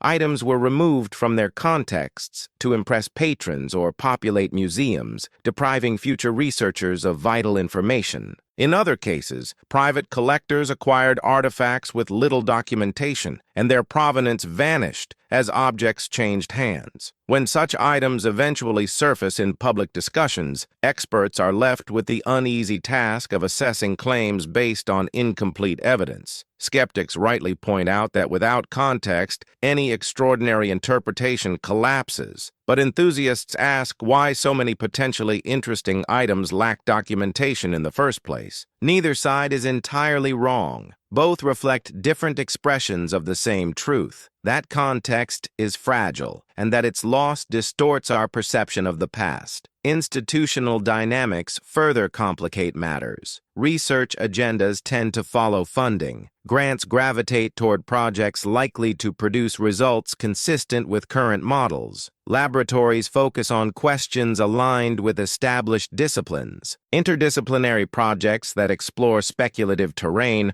often struggle to secure resources. A geologist studying abrupt chemical anomalies may frame interpretations within known natural processes, not because alternative views lack merit, but because funding agencies value conservative conclusions. An archaeologist encountering a puzzling artifact may prefer explanations rooted in known cultural frameworks rather than risk accusations of sensationalism. Over many decades, these collective decisions steer the academic conversation toward stability and away from the periphery. This does not imply a grand cover-up. The truth is more subtle and far more human. Scientists operate within social ecosystems that reward caution and penalize deviation. Institutions tasked with preserving and cataloging knowledge also protect reputations, budgets, and established narratives. Museums and universities are not conspiring to hide paradigm-shifting discoveries. They simply prioritize work that fits into coherent, verifiable frameworks. But in doing so, they inadvertently create blind spots, areas where curiosity outpaces institutional momentum, where legitimate questions remain unexplored because they fall outside the boundaries of accepted discourse. These blind spots become fertile ground for speculation, especially when they intersect with genuine gaps in the geological or archaeological record. Occasionally, researchers voice frustration about evidence that disappears into storage or becomes inaccessible for study. But again, the reasons are mundane: limited staff, overwhelmed archives, misfiled collections, restoration backlogs, or shifting priorities. The practical outcome, however, resembles suppression. Artifacts that might clarify debates remain unseen. Data that could resolve controversies sits dormant, And through these unintentional silences, speculation gathers momentum. People fill informational voids with narratives, some reasonable, some fantastical, all of them fueled by the simple fact that the official record is incomplete and always will be. The deeper truth is that scientific knowledge expands through a process that is both rigorous and slow. Paradigms shift, but only after new evidence accumulates beyond a threshold of resistance. In the meantime,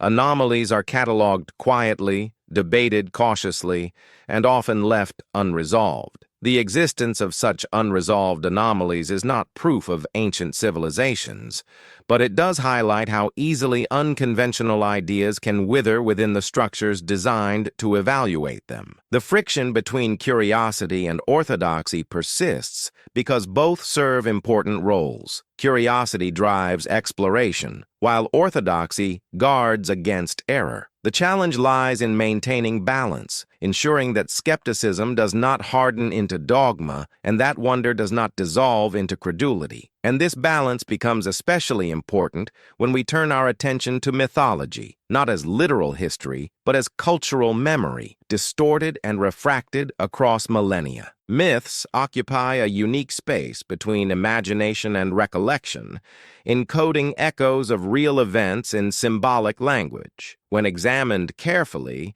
they offer insight not into what happened, but into what ancient people felt compelled to remember. Now, as we move into stories of floods, cycles, and lost worlds, the boundary between metaphor and memory becomes the next frontier of our investigation. Across every continent, in cultures separated by oceans and epochs, humanity repeats certain stories with uncanny consistency. Great floods that swept away whole worlds, cycles in which ages of light gave way to ages of darkness, civilizations that rose to extraordinary heights only to fall beneath the weight of catastrophe. These tales appear in oral traditions, sacred texts, epic poems, and cosmological systems, and while they differ in details, their patterns echo one another with a resonance too persistent to ignore. Mythology is not evidence, it is expression. It is the collective attempt of ancient minds to make sense of events far larger than themselves. But when themes recur across wide distances without clear contact between cultures,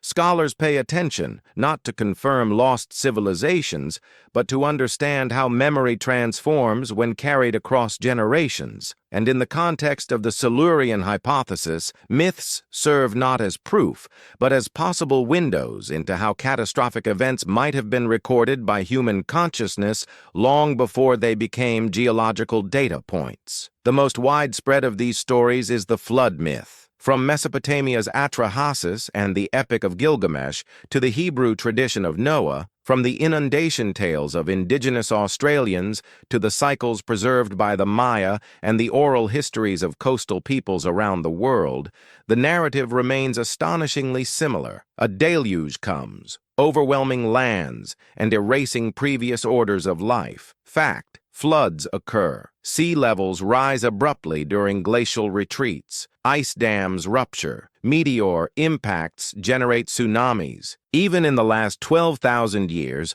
Earth has undergone dramatic hydrological upheavals. One event often discussed in scientific literature is the Younger Dryas boundary, roughly 12,900 years ago, when temperatures spiked and then plunged, ecosystems destabilized, and meltwater pulses transformed coastlines. Researchers debate the triggers: comet impact, volcanic activity, shifts in ocean circulation, but the effects were global. While no myth directly describes this event with literal accuracy, many carry emotional parallels: sudden destruction, loss of worlds, rebirth from survivors. The controversial layer asks whether these stories encode distorted memories of real environmental disasters. The speculative layer wonders whether mythic floods could, in long cycles of deep time, echo catastrophes far older than humanity itself, refracted through retellings that survived countless resets.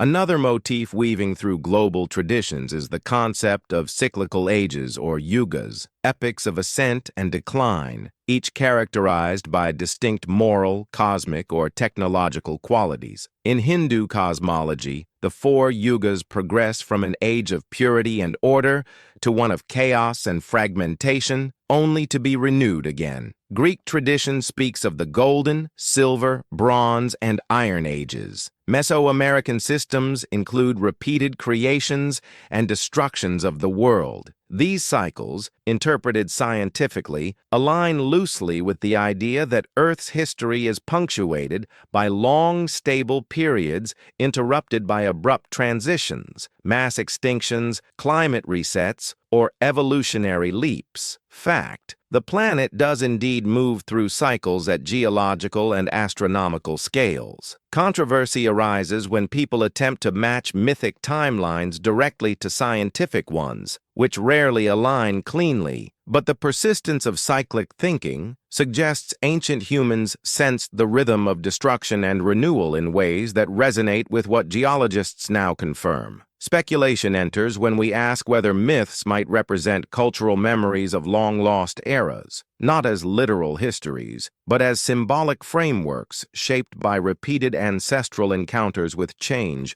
on a scale too vast to rationalize. And then there is the enduring tale of Atlantis and the many variations it inspired. Plato's account, written in the 4th century BCE, describes a powerful civilization that fell into moral decay before being destroyed in a single day and night of calamity. Scholars interpret it as allegory, a philosophical device rather than reportage. Fact: no archaeological evidence supports a historical Atlantis. Controversy arises because some elements of the story align loosely with real geological events: submerged coastlines, volcanic eruptions, island collapses. Enthusiasts argue that Atlantis may represent a cultural memory of a sophisticated society destroyed at the end of the last ice age. Skeptics counter that the story is too literary, too tailored to Plato's moral arguments, to be based on eyewitness accounts. The speculative angle widens the lens even further. Perhaps myths like Atlantis survive because they tap into something universal, the intuition that civilizations, however mighty, are fragile, that worlds can disappear, that human memory clings to the idea of a lost chapter because history offers so many reminders of collapse. But mythology, for all its symbolic richness, must be handled with care. It is not a historical record. It is a tapestry woven from fear, hope, observation, and imagination. Still, when treated as cultural data rather than literal fact, it reveals striking patterns. People everywhere seem to remember or invent stories of previous eras, previous peoples, previous rises and falls. Whether these memories refer to real events or emerge from psychological archetypes is a matter of debate. Yet their ubiquity suggests something profound. Humans feel instinctively that the world has ended before, that the past contains more than what survives in ruins, that civilization is not a singular miracle, but a repeating possibility. This does not confirm ancient technological societies. It simply shifts the lens through which we view myth, from naive folklore to potential echoes of environmental trauma. Myths compress time. They exaggerate. They translate natural disasters into moral narratives, but they also preserve the emotional truth of experiences that statistics and sediment layers alone cannot capture. Before we move deeper into the next stages of our investigation, here's a quick question to ground your curiosity. Do you think ancient myths reflect real events, purely imagination, or a mixture neither side fully understands? Let me know what you think as we step into the realm of DNA, hidden lineages, and the strange genetic ghosts that might reshape how we view not only ourselves, but any intelligence that could have arisen before us. If mythology hints at forgotten stories etched into the human imagination, genetics offers clues etched into our bodies, clues that reshape our understanding of who we are and how many lineages once walked this planet alongside us. The deeper scientists probe into ancient DNA, the stranger the picture becomes. Far from a clean, linear ancestry, humanity emerges as a mosaic assembled from encounters with other hominins, some known, some unnamed, some inferred only through faint statistical shadows. These discoveries do not prove the existence of a lost technological civilization, yet they dismantle the comforting narrative that our species rose in isolation. Instead, they reveal a world where multiple intelligent lineages overlapped, interbred, and disappeared, leaving behind faint echoes in the genomes of modern people. The more fragmented the fossil record appears, the more significant these genetic traces become, because DNA preserves what bones and tools cannot. Take the Denisovans, a hominin group identified not from skeletons or artifacts, but from fragments of bone in a Siberian cave. From a few shards of finger and tooth, researchers sequenced an entire genetic lineage previously unknown to science. Denisovan DNA persists today in populations across Melanesia, Southeast Asia, and parts of the Himalayas. Fact: these genetic markers are real, validated, and measurable. Controversy arises when interpreting what the Denisovans were like, how they looked, behaved, or interacted with early Homo sapiens. The fossil record remains too incomplete to reconstruct their world in detail, but the genetic evidence reveals they were not peripheral. They were advanced enough to craft tools, navigate harsh climates, and pass genetic advantages, like high-altitude adaptations, to modern humans. Their existence, undiscovered until the 21st century, underscores how easily entire intelligent lineages can vanish from the physical record while surviving in our blood. Then there are the Neanderthals, once portrayed as brutish and inferior, now recognized as sophisticated beings who buried their dead, crafted symbolic objects, controlled fire, and lived in complex social groups. Genetic studies reveal interbreeding between Homo sapiens and Neanderthals across multiple regions, leaving traces in immune responses, physical traits, and neurological patterns. Fact: interbreeding occurred. Controversy exists in interpreting how extensive cultural exchange may have been, or whether Neanderthals possessed forms of proto-civilization we have yet to recognize. But the key insight is this: even with a relatively rich fossil record compared to earlier hominins, vast gaps remain. Entire populations lived and died without leaving a single preserved skeleton. Entire cultures may have formed, adapted, and dissolved, with only a handful of stone tools and traces of campfires to mark their passage. Yet the most provocative genetic evidence does not come from known species at all. It comes from the so-called ghost populations, lineages inferred solely from mathematical patterns in our DNA. These groups left no fossils, no artifacts, no physical evidence. Scientists detect them because certain genetic signatures in modern humans can only be explained by interbreeding with unknown hominin species that diverged from our lineage hundreds of thousands of years ago. These ghost populations challenge the limits of paleoanthropology. If a lineage can exist long enough to interbreed with our ancestors, yet leave no identifiable bones, what else might have lived and died in those vast, undocumented intervals? How many branches of intelligence appeared and vanished without entering the fossil record? The speculative layer asks whether a hominin lineage could have advanced farther, culturally or cognitively,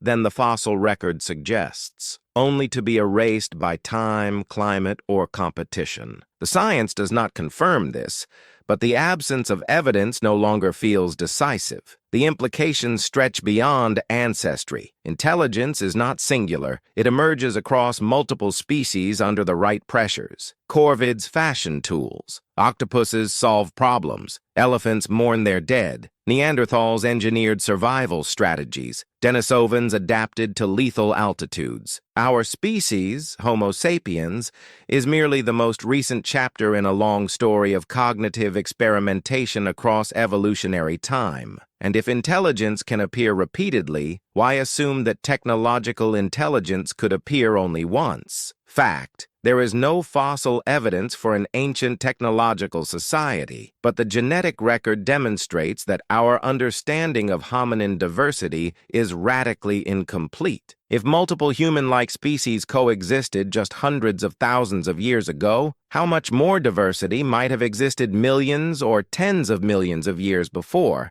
In epochs where fossils are nearly non-existent and geological processes have erased entire landscapes, the ghost populations are especially relevant here. Their discovery proves we can detect hominin lineages without fossils. If a group with distinct genetics could vanish physically, yet survive statistically, then the idea of an unrecorded intelligent lineage becomes less fantastical, not because they were advanced, but because their silence in the fossil record shows how thoroughly deep time conceals entire branches of our own family tree. The controversial layer acknowledges that some geneticists propose models in which ghost lineages diverged far earlier than expected, possibly indicating evolutionary experiments in cognition that remain unidentified. These models are debated. They push the boundaries of what current data can support, but their existence highlights the uncertainties still embedded in our reconstruction of human origins. Speculation takes one further step, not claiming that ghost populations were technological, but asking a humbling question. If we struggle to map our own species' immediate ancestry, how can we be confident about the deeper tapestry of intelligent life on Earth? If branches of our family tree remain invisible even after intense scientific scrutiny, what might remain hidden in periods where the geological record is sparse, fossilization unlikely, and DNA irretrievably decayed? We cannot assume. Absence means non-existence, only that our tools are limited and our datasets incomplete. Before we continue to the next block, here's a quick pulse check. Does the idea of ghost populations change how you think about human uniqueness, or does it reinforce the belief that technology is a once-in-a-planet phenomenon? Drop your thoughts as we turn next to how modern scientific discoveries continue to push humanity's timeline further back, widening the space in which other possibilities might once have lived. As we push deeper into the frontier of human origins, a pattern emerges that should give us pause. Every decade, discoveries overturn assumptions once treated as foundational, expanding our timeline, complicating our lineage, and revealing behaviors far older than previously believed. These findings do not imply the existence of prior technological civilizations, but they do undermine the comforting illusion that humanity's story is neatly contained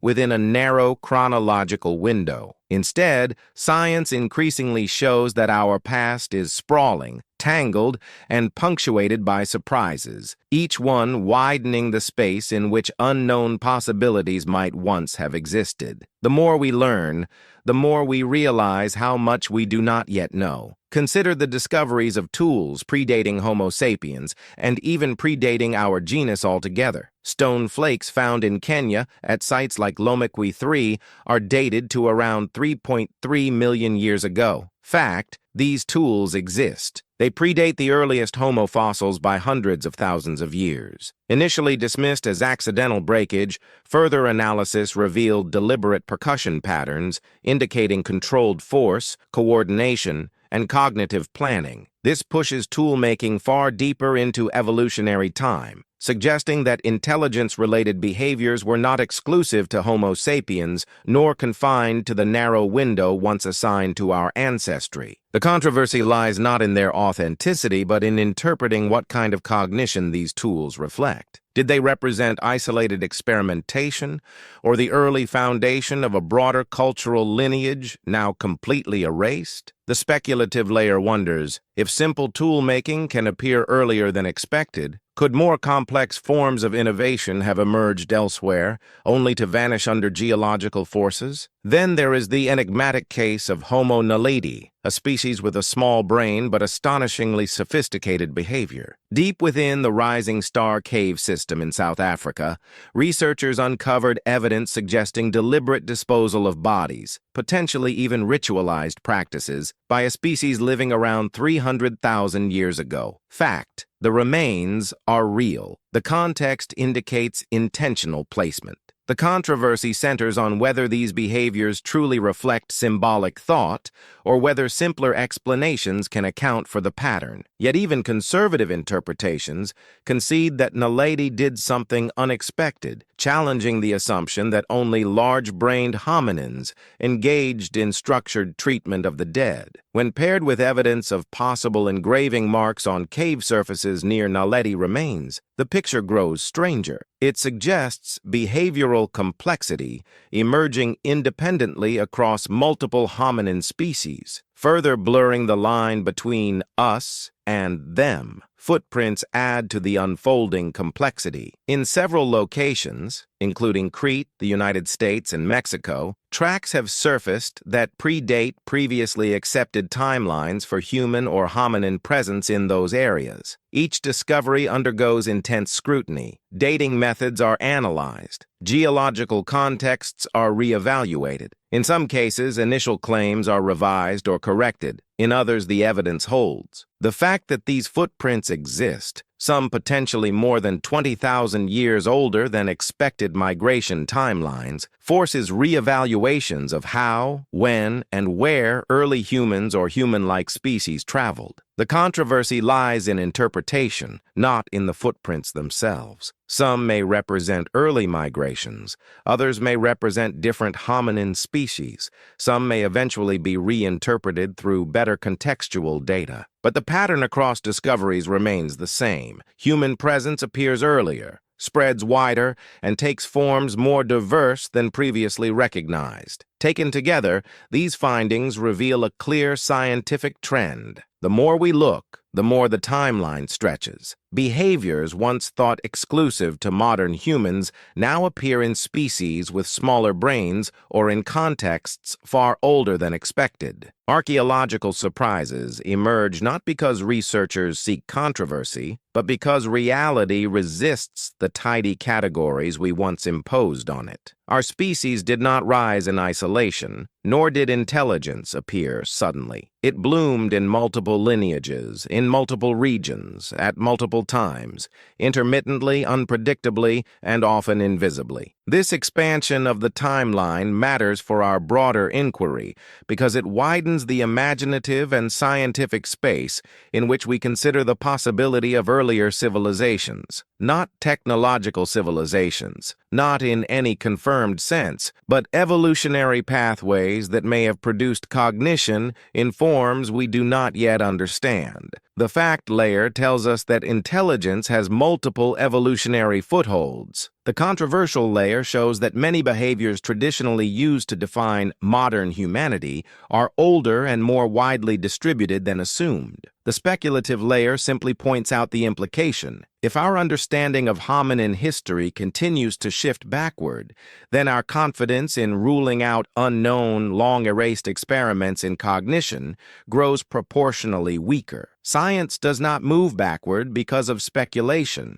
It moves backward because new evidence forces it to. Every tool older than expected, every footprint out of place, every lineage discovered through DNA rather than fossils reminds us that the archaeological and paleontological records are deeply incomplete. They preserve moments, not continuity. They show fragments, not full stories. And as the record expands, the realm of the possible, the scientifically plausible, widens alongside it. Before we move on, here's a question worth reflecting on. If the story of humanity is already far older and far less linear than we imagined, what happens when we extend that logic beyond our own lineage? Does increasing complexity in our past make the idea of earlier technological societies more conceivable? Or does it simply remind us that evolution is full of false starts, dead ends, and vanished experiments? Share your thoughts as we now turn to the two great possibilities that arise when we confront the unknown. Either others came before us, or we truly are the first. As we arrive at this crossroads, the threads of our investigation begin to converge. Geological erasure, chemical ambiguity, fragmentary fossils, genetic ghosts, lost techniques, submerged coastlines, shifting timelines, all of these pieces form a mosaic that refuses to resolve into a single, comfortable picture. And so we reach the pivot point that sits at the heart of the Silurian Hypothesis and every conversation about forgotten epochs. When you strip away assumptions, biases, and inherited narratives, you are left with only two great possibilities. Either we are the first technological civilization to emerge on Earth, or we are not. Both scenarios carry profound implications, not just for the past, but for the future of our species. The first possibility is the one most people accept by default, that humanity, with its cities, satellites, and complex social structures, represents the planet's initial experiment with advanced technology. Fact: no confirmed evidence contradicts this. The archaeological record shows a clear progression from early tool-making to agriculture, metallurgy, urbanization, and industry, all within the last few 100,000 years. The controversial layer notes that this record is uneven, expanding backward with each new discovery, and punctuated by gaps large enough to swallow entire cultures. The speculative layer asks whether those gaps might conceal earlier experiments in cognition that never reached technological maturity or that did so briefly before being erased. But even within these uncertainties, the conservative conclusion remains viable. Perhaps Earth waited nearly 4 billion years before producing a species capable of altering its atmosphere in detectable ways. If this scenario is true, if we are truly the first, it places an extraordinary weight on our existence. It suggests that technological intelligence is not a guaranteed evolutionary outcome, but a rare convergence of chance events, environmental stability, and genetic innovation. It means that the Anthropocene, with all its upheaval, may represent the first time Earth has ever experienced this kind of planetary reshaping. And if that is the case, our responsibility becomes immense. We are not just inheritors of the planet. We are its first technological stewards. Our success or failure will determine whether intelligence becomes a long-term feature of Earth or a brief, flickering anomaly erased like any other geologic disturbance. The thought is sobering and energizing. It places humanity at the helm of something unprecedented. But the second possibility is equally compelling and unsettling. What if we are not the first? What if deep time, with its billions of years and countless ecological opportunities, hosted another species that crossed the threshold into technology long before us? Fact: geology does not preserve most of Earth's surface beyond a few 100 million years. Fact: artifacts and structures are fragile in geological terms. Fact: chemical signatures can be ambiguous. Controversy emerges when researchers debate how recognizable or distorted such signatures would be after tens of millions of years. And the speculative question follows naturally. Could a civilization have risen, flourished, and vanished so completely that only faint geochemical hints, or none at all, would survive? If such a civilization existed, its lifespan could have been short by geological standards, perhaps only a few thousand years, as ours has been so far. It might have emerged in an era radically different from today, when continents were arranged differently,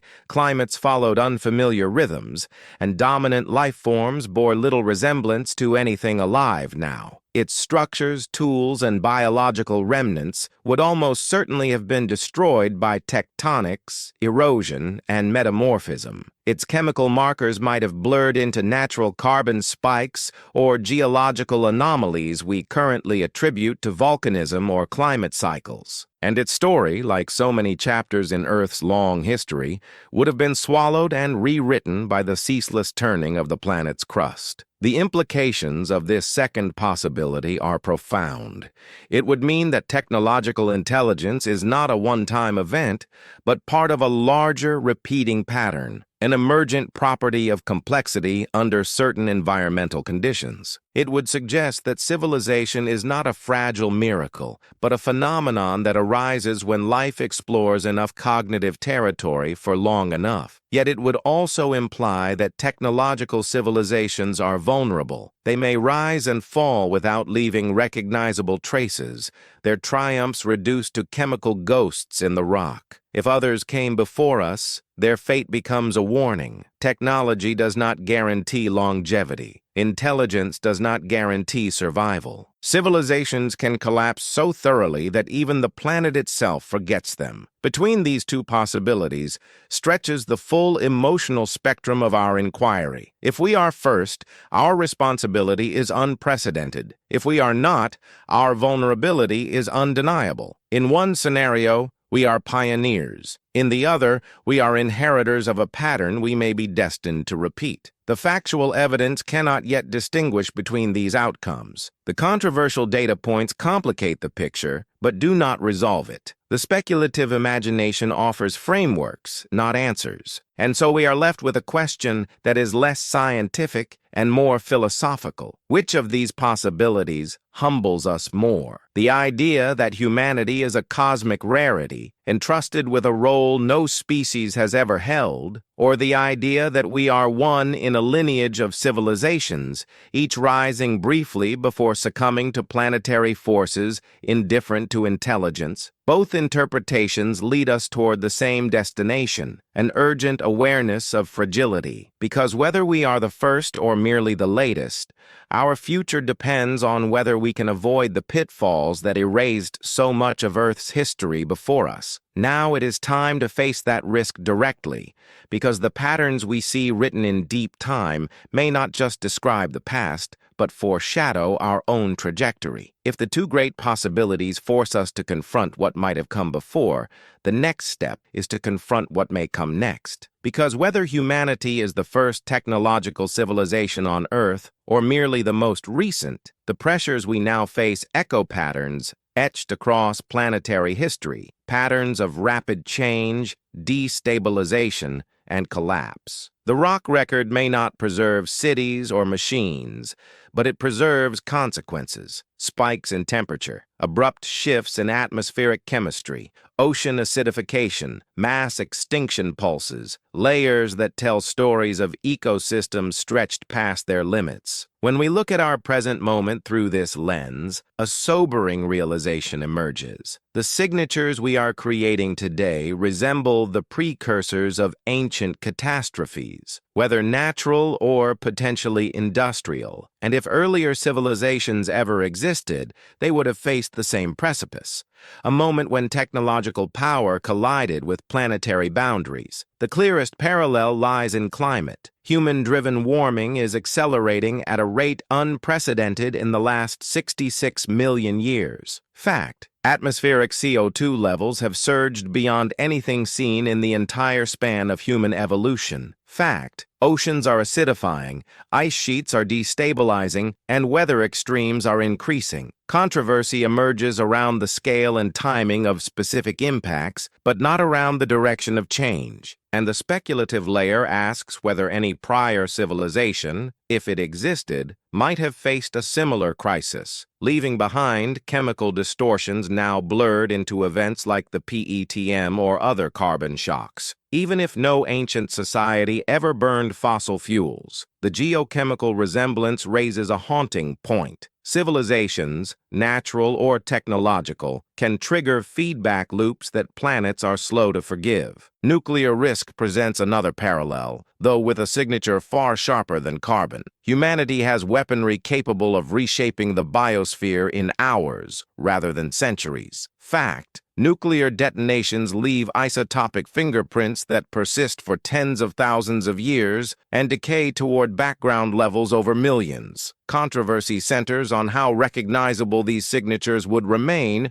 after geological mixing and metamorphism. If a prior technological species had ever split the atom, its traces might survive only as faint anomalies, indistinguishable from natural reactors like Oklo unless found in direct association with other artificial signals. speculation steps in with caution. Perhaps such a species never existed, yet the mechanism by which civilizations might erase themselves exists regardless. Nuclear technology grants immense power, but zero guarantee of restraint. Artificial intelligence adds a further layer of uncertainty. Unlike climate change or nuclear fallout, AI poses risks that leave no clear geological signature. Fact: machine learning systems already influence global infrastructure, communication, and decision-making. Controversy revolves around how quickly AI may surpass human control and under what conditions misaligned systems could produce catastrophic outcomes. Speculation widens the lens. A prior civilization,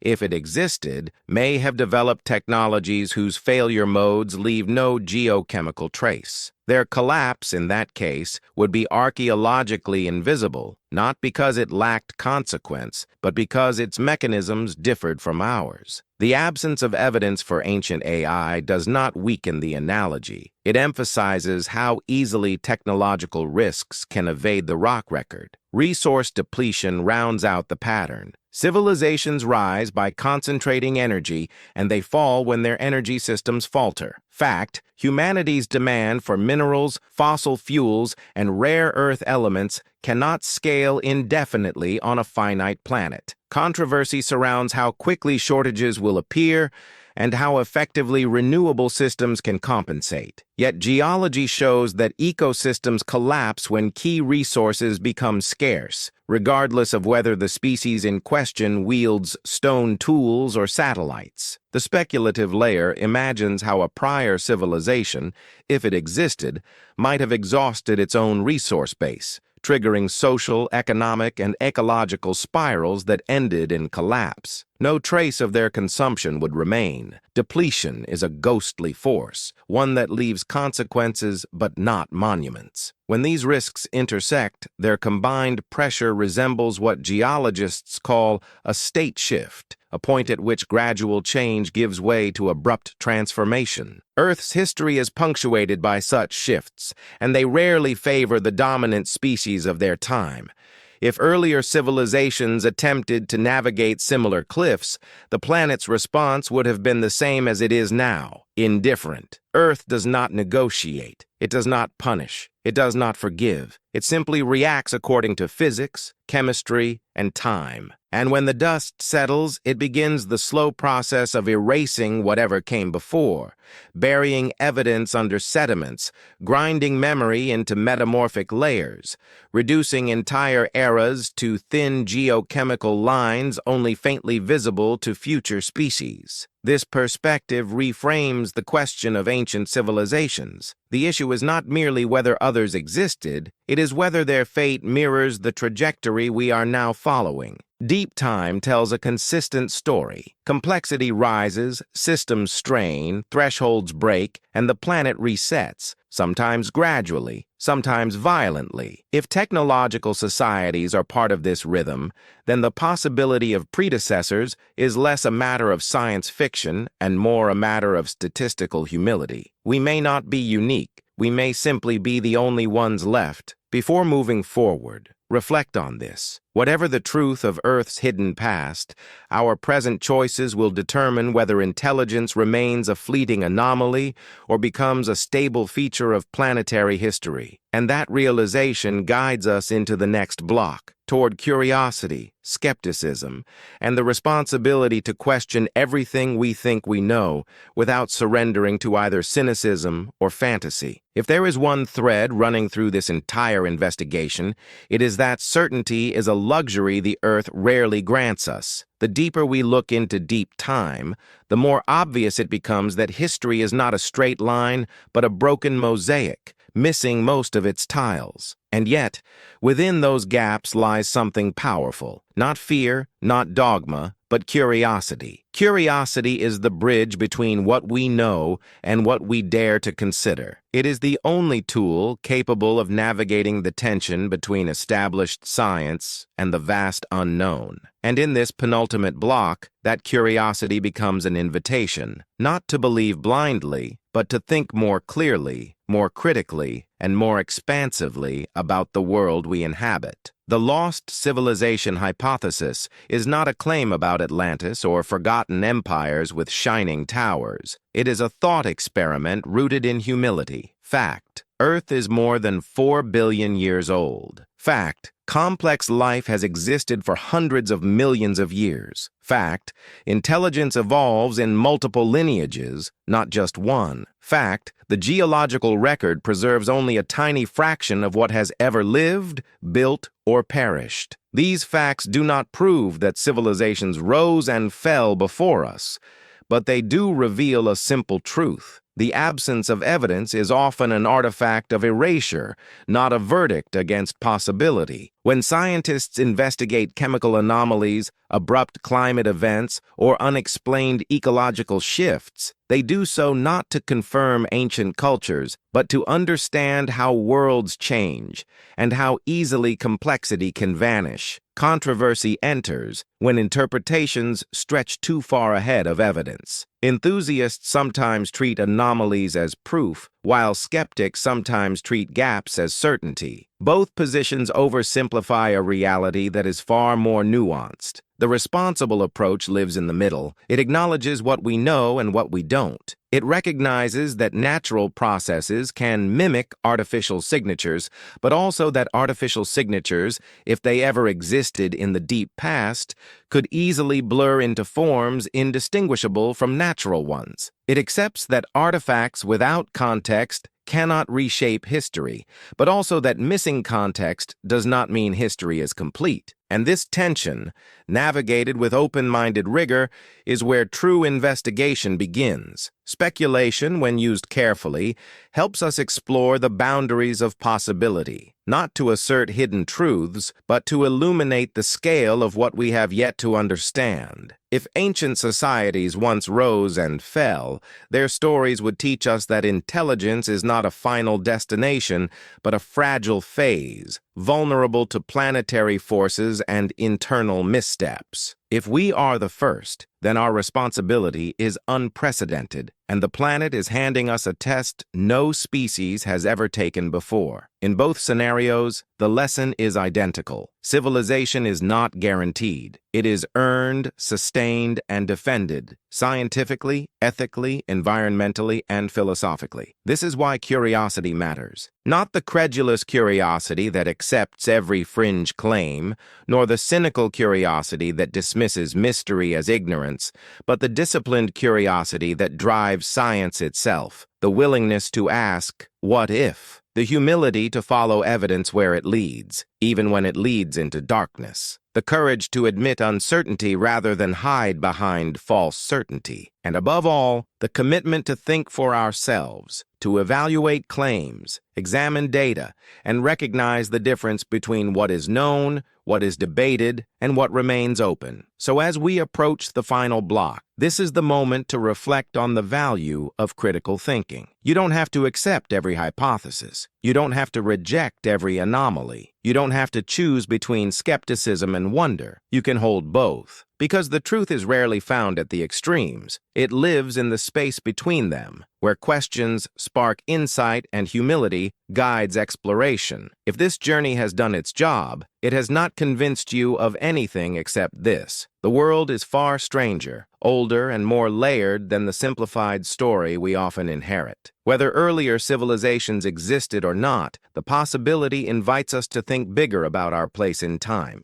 It challenges us to confront our own fragility and potential. It reminds us that we are participants in a story still being written, not readers of a story already complete. And now, with one block left, we turn toward the horizon, not to solve the mystery, but to decide what we do with the perspective we've gained. In the final chapter, we look forward rather than backward, toward the question that matters more than any ancient hypothesis. What does all of this mean for us now? And what kind of future are we prepared to build? If you've stayed with this journey from the first question to this final moment, then you've already felt the shift, the widening of perspective that comes when we place our fragile present against the immensity of Earth's past. Whether earlier civilizations ever rose and fell is not the point. The point is what the possibility reveals about us, our assumptions, our blind spots, our responsibilities. We stand on a planet that has erased countless worlds,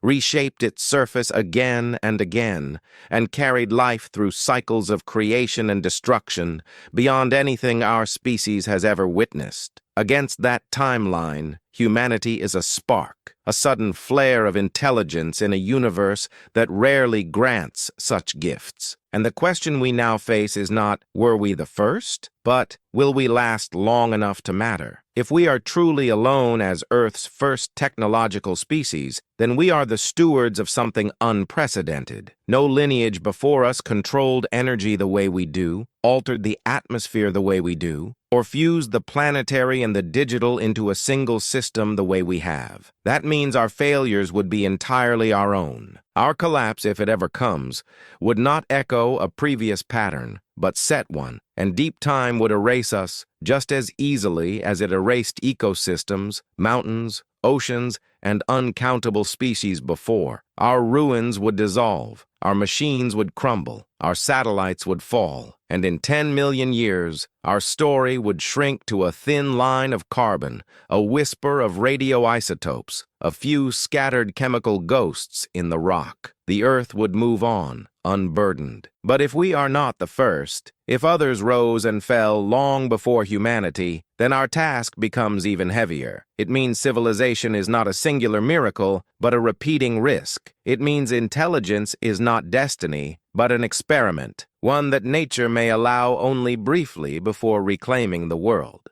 And if this pattern has happened before, then the question is no longer whether humanity can build great things. It is whether we can avoid the mistakes that turned previous peaks into geological ruins. A forgotten civilization would not be our proof. It would be our warning. In both scenarios, the conclusion is the same. Survival is a choice. Stability is a choice. Conscious collective action is a choice. Civilizations do not endure by accident. They endure because their people learn to see farther than their immediate wants, to think beyond a single lifetime, to value knowledge, resilience, and humility as much as they value innovation. Whether anyone came before us or not, the fate of the next chapter depends entirely on whether we learn from the precariousness written into Earth's history. So here is your invitation, the last of our journey and the first of your own. Do you think we are the first technological civilization on Earth, or just the latest? And why? Leave your thoughts below. Your perspective matters, because conversations like this thrive on curiosity, not certainty. If this exploration expanded your sense of time, history, and possibility, subscribe and activate notifications so you don't miss the next investigation. This channel doesn't offer easy answers, only deeper questions and the tools to navigate them with clarity. And finally, share this video with someone who always says, "That's just conspiracy theory." Not to prove them wrong, but to see their reaction when they realize how much of Earth's story we've barely begun to uncover. The mystery is not in what we think we know. It's in everything time has taken from us and everything we still have the power to protect.